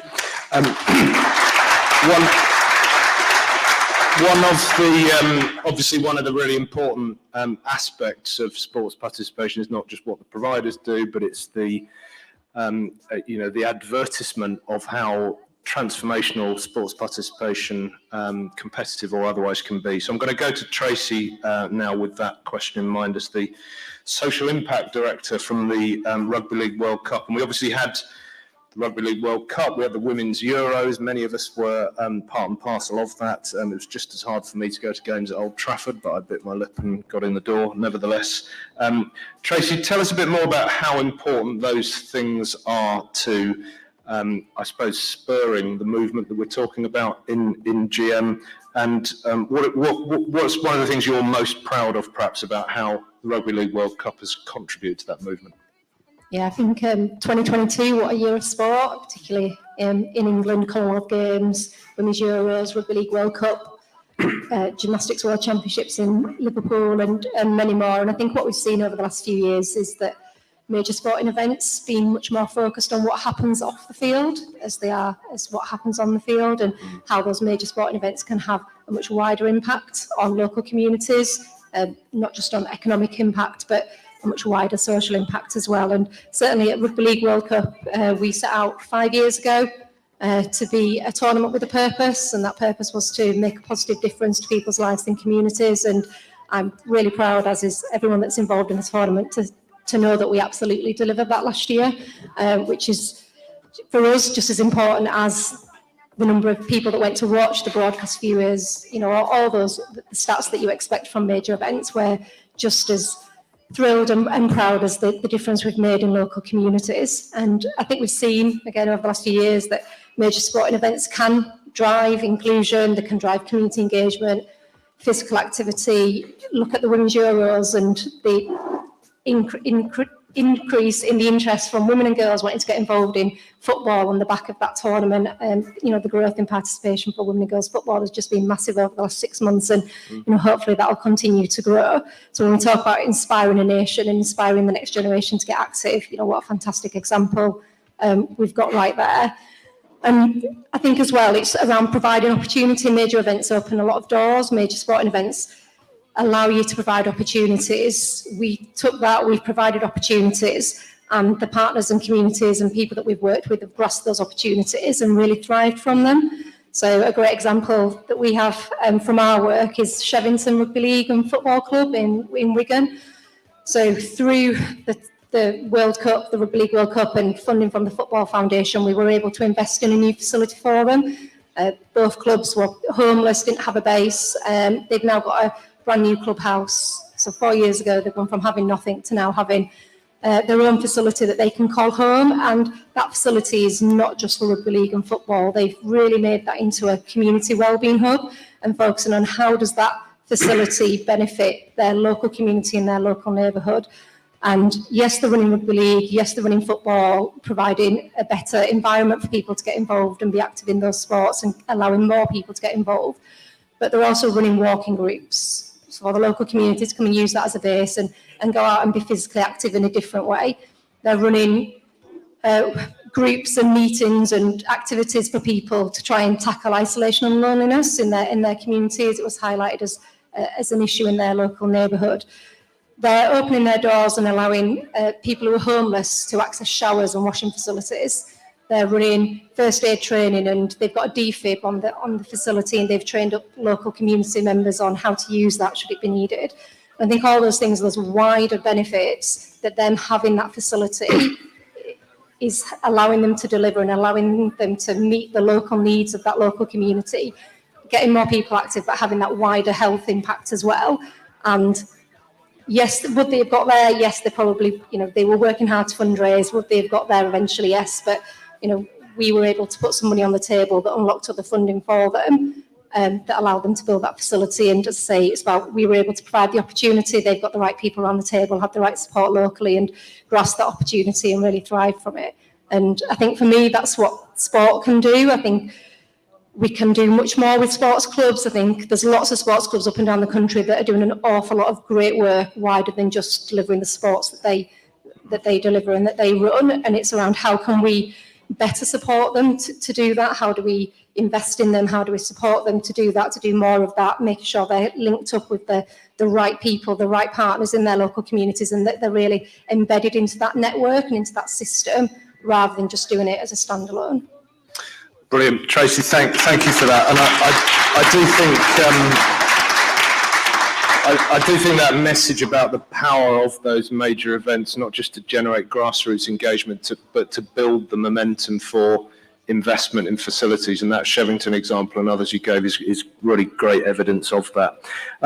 Justine, I trailed your contribution earlier, of course, in terms of what you're kind of confirm about how GM is viewed by the world. But seriously, I understand from Hayley and others that it's the people side of this that is absolutely the biggest kind of priority and asset that you think of in the system. So do you want to tell us a bit about that? And, I think genuinely colleagues in the room would be interested in the Sport England perspective on the movement here in Greater Manchester.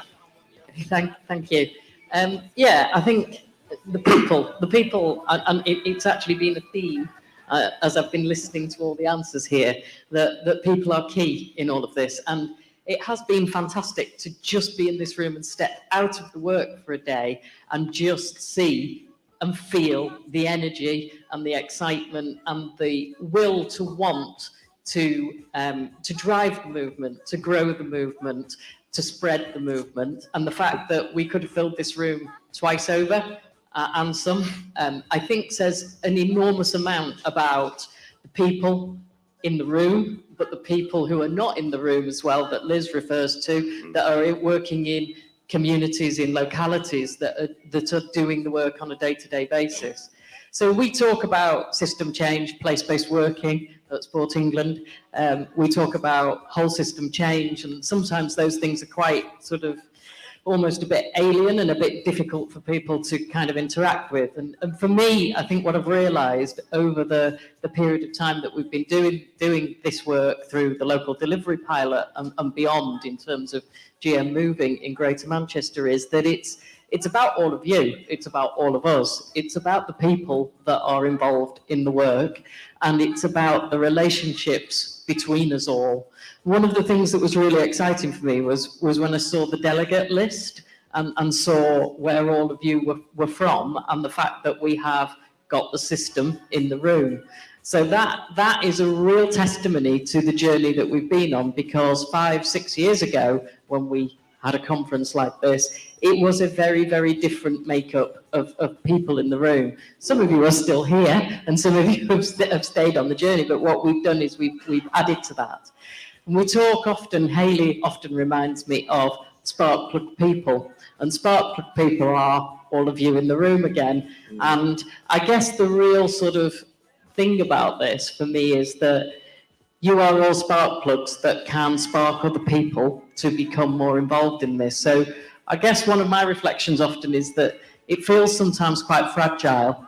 The systemic change piece feels quite fragile. We are doing, and you can feel that there are some really positive, strong things happening in Greater Manchester and across the system, but we know that that is fragile. But the change that is made is by you as people, and we need to keep investing in that. And I know that through Claire's work, through the leadership development programme and all that goes with that, there is a real invitation for more and more people to become part of that. And that is really exciting.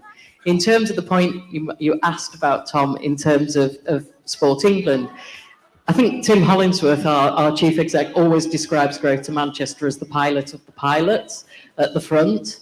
I think what I would reflect on is that if we don't move the rest of the country on in a similar vein, it is really hard for you to be able to keep going.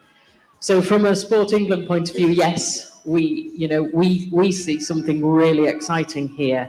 And as we move forward now to look at what we're describing as place expansion and look at more places to work in, Greater Manchester provides us not only with a context to deepen the work that you have been doing for the last 5, 6, 7 years or so, but also a great context for everyone else to learn from, to engage with, and to be part of spreading and growing a movement that is bigger and wider. So, yes. Brilliant. Fantastic. Justine, thank you for that contribution.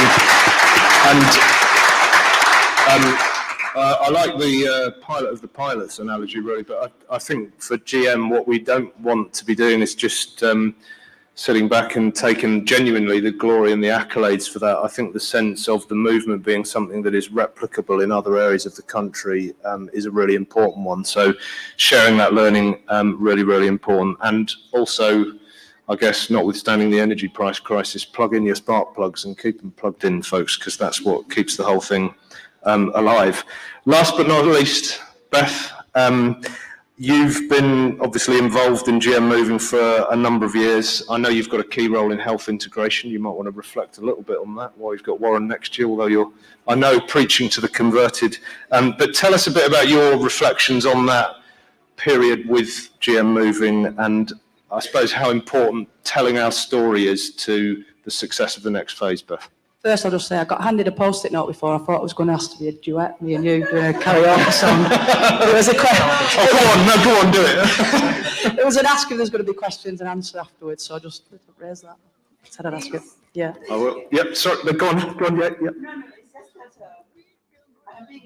Do you want a microphone? Sorry. One day I went to this conference and I was the only black person. I said, are you sure, this is my joke, mind you, are you sure this is not a KKK? And they said, no, they don't exist in the UK, it's only America. So if you were in America, you would be, you'd be worried. But I do put a disclaimer what I'm going to ask.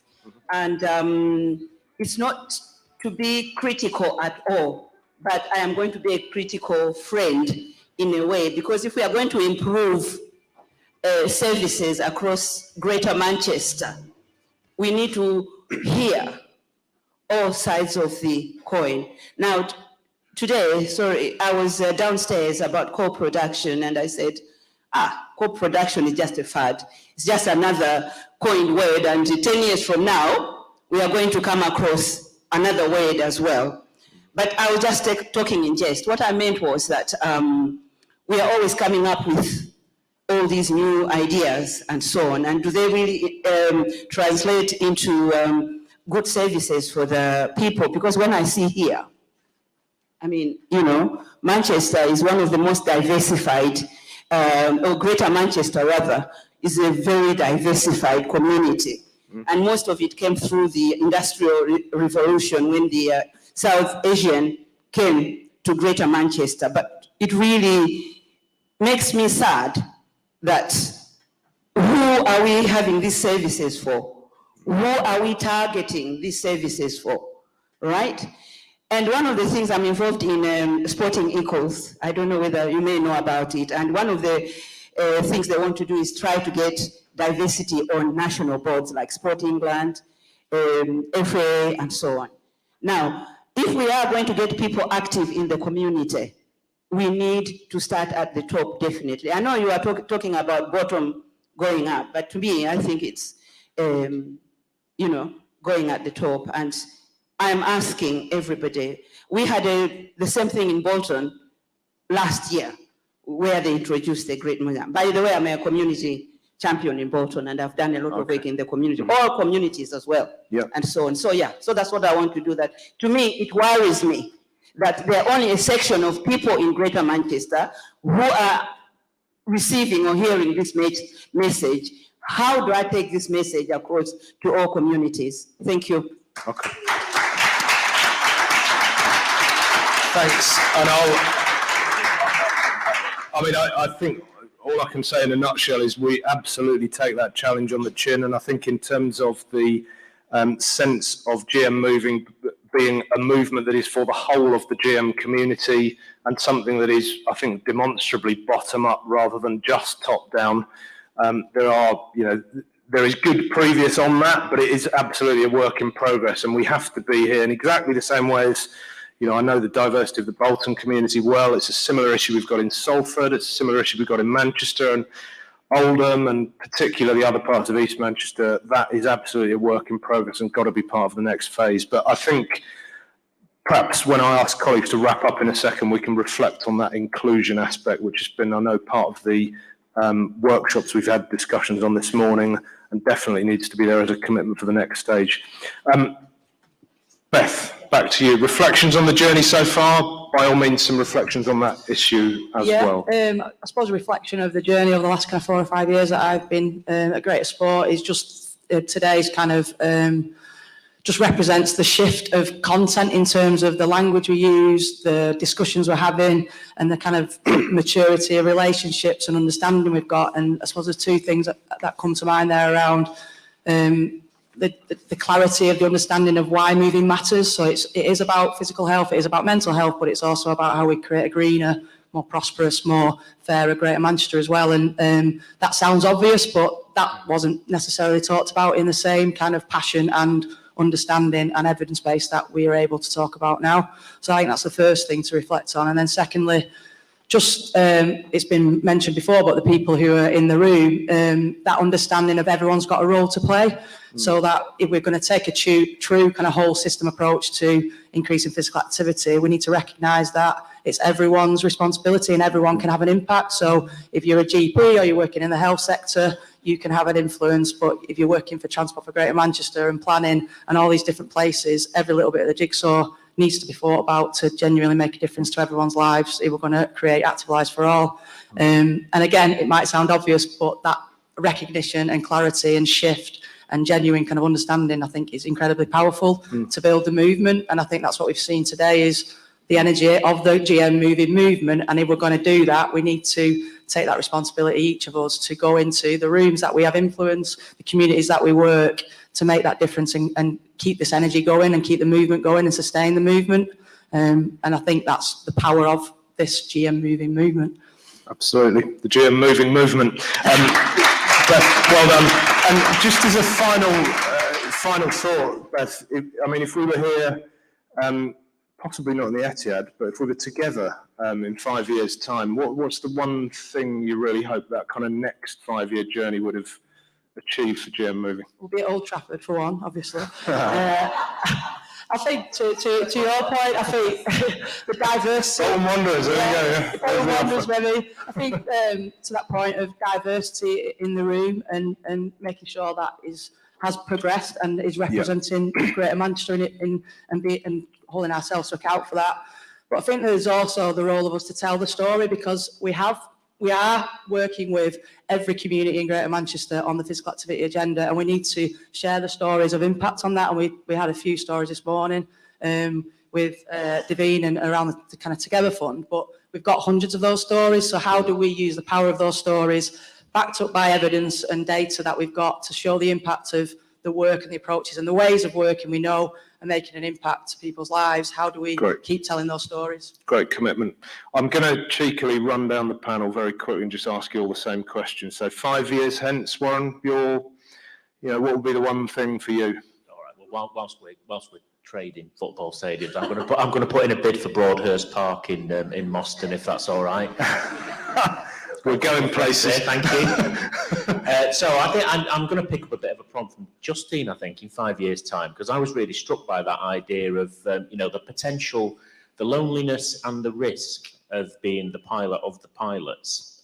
Because if in 5 years' time, it would be amazing if actually what we've described today and what we've reflected over the last 4 or 5 years was routine across the country, and it was a bit more than routine.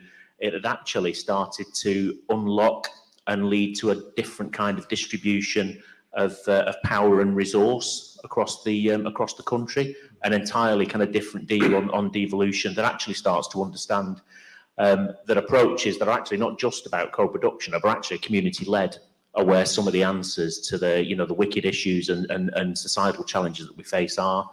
So I think that kind of fundamental shift in the power and structure of the country might be quite nice in 5 years' time, if we're allowed to say that. Brilliant, but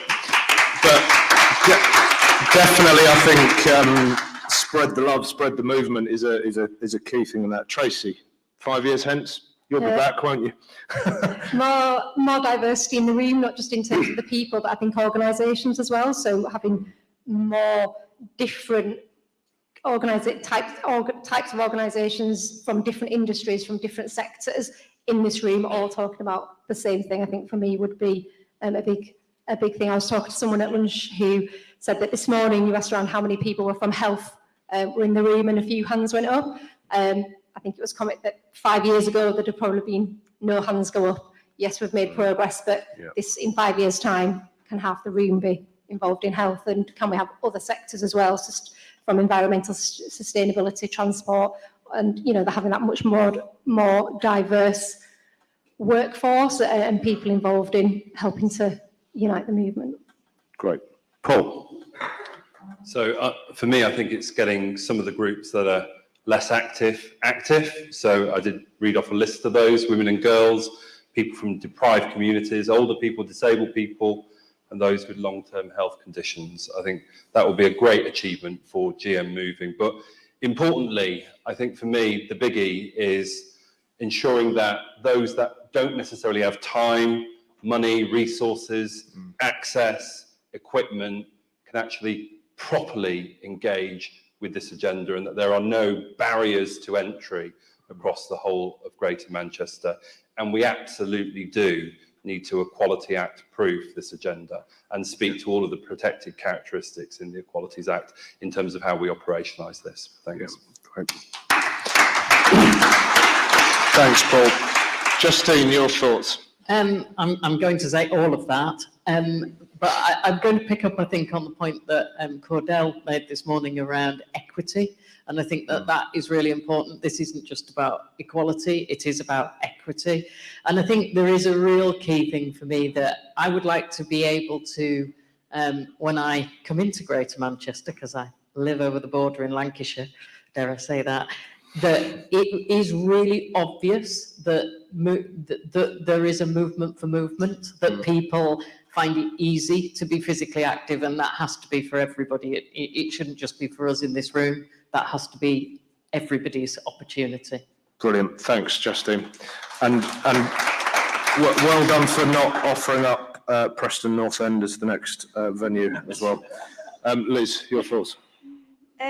I want us to be quite bold in the next 5 years. I want us to recognise the individual examples of the work that community organisations and groups do, but I want us to move the conversation on to how do we structurally recognise and lock that into our system solutions? How do we invest meaningfully in the social infrastructure that people need in order to do that, so that they're not running around in lots of different agendas, in lots of different spaces, having the same conversations, that those people rooted in place are having conversations with you all about all the things that are important to you, but really what's important to them, and how do we lock in the investment at a meaningful scale to really strengthen that, so those people can lead, so that when they lead, they then own things and they have a pathway through, from economic deprivation into kind of hope and aspiration, and a place where they can, own their own destiny in their active life and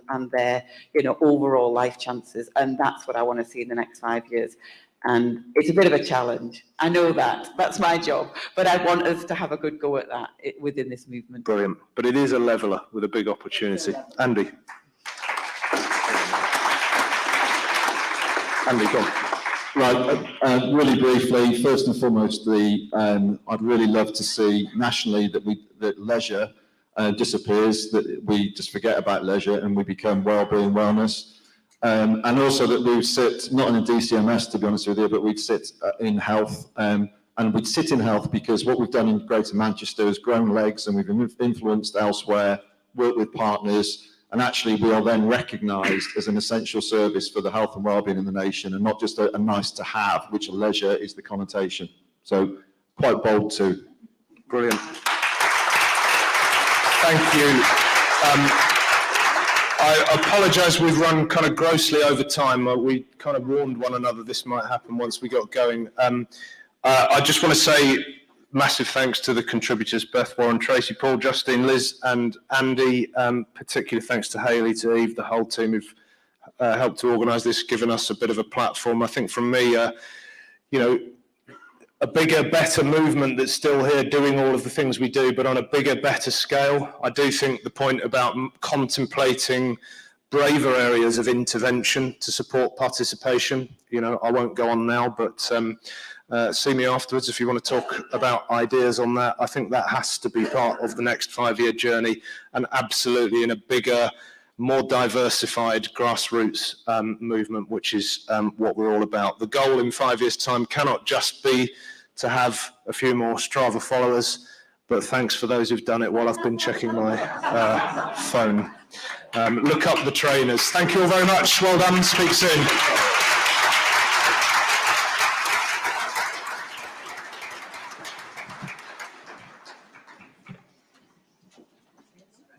Fantastic. So, stretch. That was an invitation from Hayley there. The people need a stretch for your last 15 minutes. So we're going to shift power and ownership and representation and where services are. All in? Excellent. So our last 15 minutes, we're about to do a bit of a wrap up. Before that, we've got one more story. So we talk a lot about the connections between being active and our physical health, but we've heard today as well how important it is for our mental health and for that boost. So this is Chloe's story. No, it's not. Chloe's story's gone. Don't worry, we'll move on. No, move on, says Andrew. Fine, okay. So what we're going to do, what we've learnt as part of GM Moving is it's not just about listening and actively listening, which we talked a lot about today. It's also about how then we reflect on what we've heard and we sense make about what we've heard. And then we take collective leadership to put it into action. So for this last 15 minutes, we've got a number of people who've been our keynote listeners. So they've been here all day, really tuning in to think about what are some of the key messages that are coming out that we can really take away with us and really stick. So we make sure that we don't just leave today infused and tomorrow, but when we go into work on Monday, these things have stuck with us and we embed them and bake them into our work. So first of all, I'm going to have Nikki Hawkins. So Nikki is a framing expert to share some of the key messages she's heard over the course of today. Do you want a mic? What do you want? Hi everyone. Oh. Should I just come there? Go on now. Go on. We've done so well on tech all day. Hi everyone. So I have heard so much that has been music to my ears as somebody who thinks almost every waking moment about narratives and framing and how we talk about things. I've heard about some really amazing framing and narrative shifts that have either happened or are happening. So I'm just going to run through the shifts that I think have taken place or are starting to take place.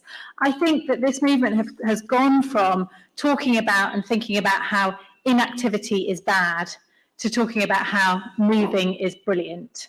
I think that it's gone from being a message which is more kind of like take your medicine, eat your greens, do the hard thing, to actually join in the joy.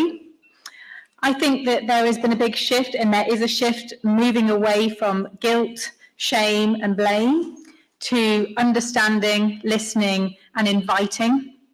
I think there's been a shift from this is not for me to this is for all of us. And if I had to reflect on something that I think needs more work and needs more from all of us to sort of dig deep and engage in a big shift around this, I think that we need to do more to move away from a story that is telling people to move more and just saying move more, however we dress that up, but a message of move more, to a message which is all about making moving possible. Because the reality is that nobody, if they get more active, does it entirely by themselves or off their own bat. There is always something and someone and something structural or something out there that's beyond that person's control that has happened and is happening to make that movement possible. And we need to be talking more about that. So when we moved this morning, it was the Daves that got us moving. We wouldn't have done that if they hadn't invited us to join them. And if we had, we would have felt really weird, just kind of standing up by ourselves. Lisa talked about her dad building her a hurdle. You know, it took that help, that support, that thing that shifted that was outside of what she could do. So I cycle a lot, but to my shame, I don't think I would be able to keep on cycling if my partner didn't pump up my tyres, because I can't do it myself. It always takes something outside of the individual, and that's what I think we need to do more, is to show those factors and those things that enable us and allow us to move and to experience the joy, but to do it together and to help each other to do it.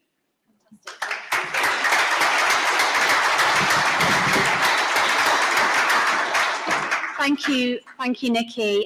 Malcolm, I'm coming to you next, wherever you are. So Malcolm has been in the hub downstairs, where he's getting lots of people to think about challenges, and he's going to share some of those challenges we've heard and how they relate to this agenda.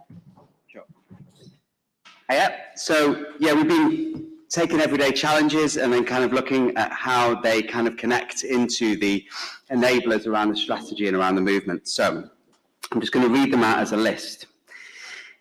Asset equality training, workforce and exploitation, tackling inequality, seek the change.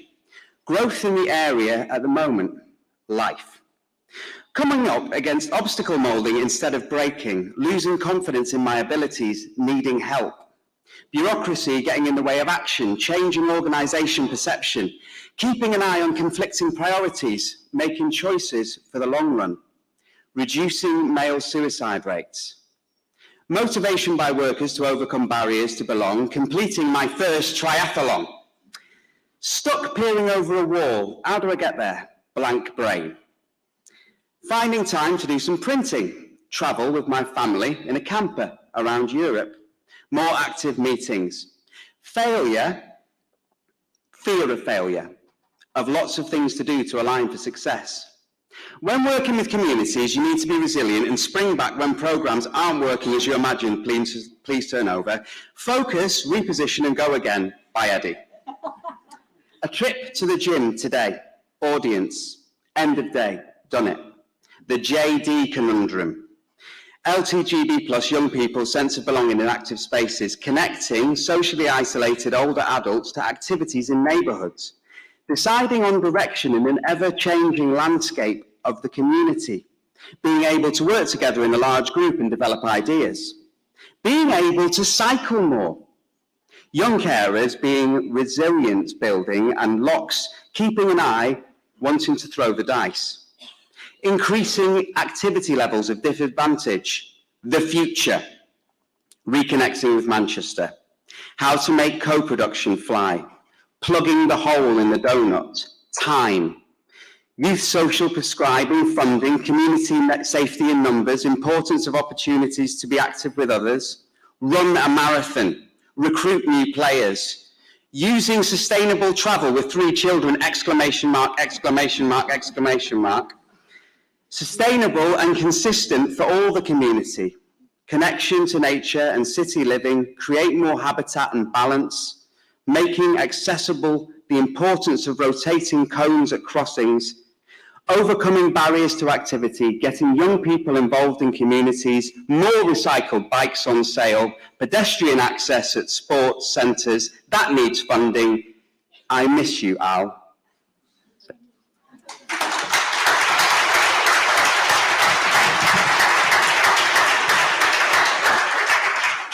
that's just some of the challenges we all brought into this space today. And not to say that this is a space that we can fix them, but it shows how relevant all those things are to this agenda. And when we think about that pitch at the beginning, sometimes that feels like we've been pulled in all directions. But actually, what we've heard is there's some real commonalities around the things that matter and the things we need to do, and a way that we can address those together. So I've got Ella, who is our resident poet, who has also been capturing what she's heard over the course of the day. Come up, Ella. Thank you. Yeah, so I've been making notes and listening to people to help me write this poem this afternoon, mainly the last hour, really. And here it is. This is a movement for the seldom heard voices, of letting go of the preconceived notions of what they're like, what they should do, how it should work, what we think is true. How many of us walk into a room without considering the stories of movement passing through, patterns imbuing, memories brewing.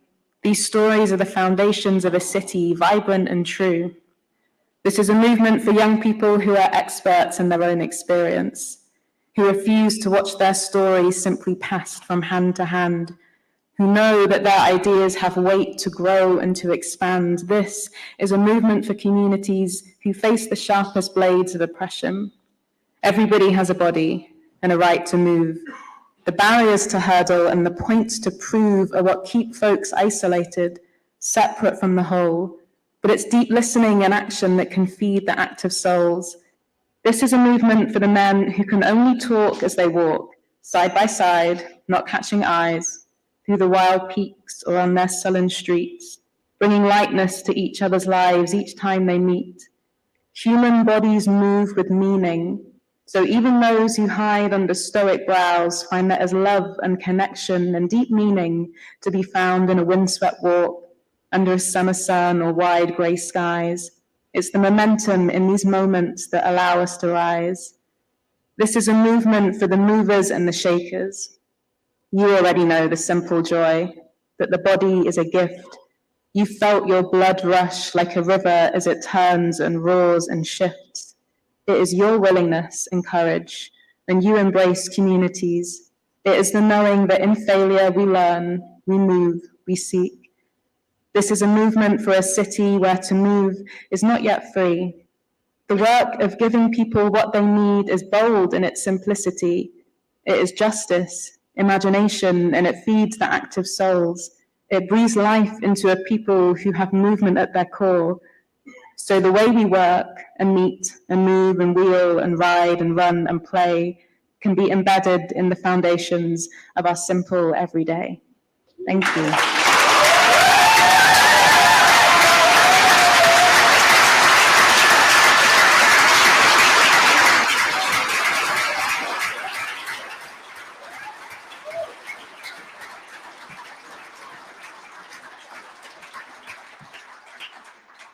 Anyone else got goosebumps? That was phenomenal. It's a bit hard to say anything after that, really. So I'm going to say, Lisa, follow that. For those of you in the room that don't want to leave without feeling like, oh, action, what does it mean? Lisa is a woman of action. So I'm going to leave her to say a couple of sections on what she's heard. How do I follow that, is what I'm going to say. I can honestly say that this morning was the best start to a conference that I have ever been to. Justine, you're going to get a message say, can the 2 days come to our away day at the end of this month, please, because they're just awesome, brilliant. We have heard huge amounts today, and I'm sure that your mind is buzzing with ideas, new connections and thoughts. So what? So what? My takeaway is the fact that we can be more effective with the relationships and the partnerships that we have. It's so clear that here in Greater Manchester, these relationships are here. You're doing things differently. But also take a minute to think about who's not in this room. We are preaching to the converted here today. So who is not in this room that we need to get to? How can you unlock more of these relationships to deliver more? How can you change what you do to make more of a difference to people's lives? Our shared vision is apparent and our joint desire to ensure people have the opportunity to move. But we need to be bold, we need to be innovative, and we need to drive forward across a number of areas. We've heard it today: active travel, climate, access, communities, health. We listened to Cordelle this morning really talking about the challenges that we have, and we know that physical activity is that magic pill. Uniting the Movement has at its heart, we can only do this together. Good collaboration, after all, is a good contact sport. The change is happening, but our job is absolutely not done. So back to my so what. What are you going to do when you leave this room today? What are you going to do differently? Who are you going to pick up the phone to? How are you going to hardwire physical activity into every single thing we do? That is my ask of you today, to think about that, because together we will continue on this journey to change, and genuinely we will unite this movement. Thank you.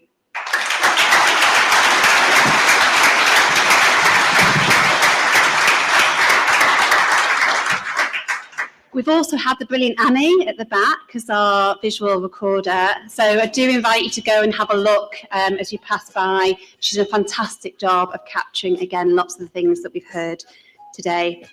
So it just leaves me now to say thank you. Like such a massive, heartfelt thank you. Thank you to everyone who's come up and who's spoken truths, who's spoken the honesty that has come and with such authenticity throughout today. Thank you to everyone who's facilitated a phenomenal array of breakout sessions. There were people and partners from across the whole system and across other parts of the country who've come and helped support those sessions. And thank you to everyone who has then listened and is going to take those stories and take them on. Thank you for our tech team at the back. Woo! To everyone who's tuned in and has followed the live stream from a distance and has persevered on tech. To the brilliant Zebra Partnership, who've also been capturing Vox Pops outside. We've got lots of snippets that we can share.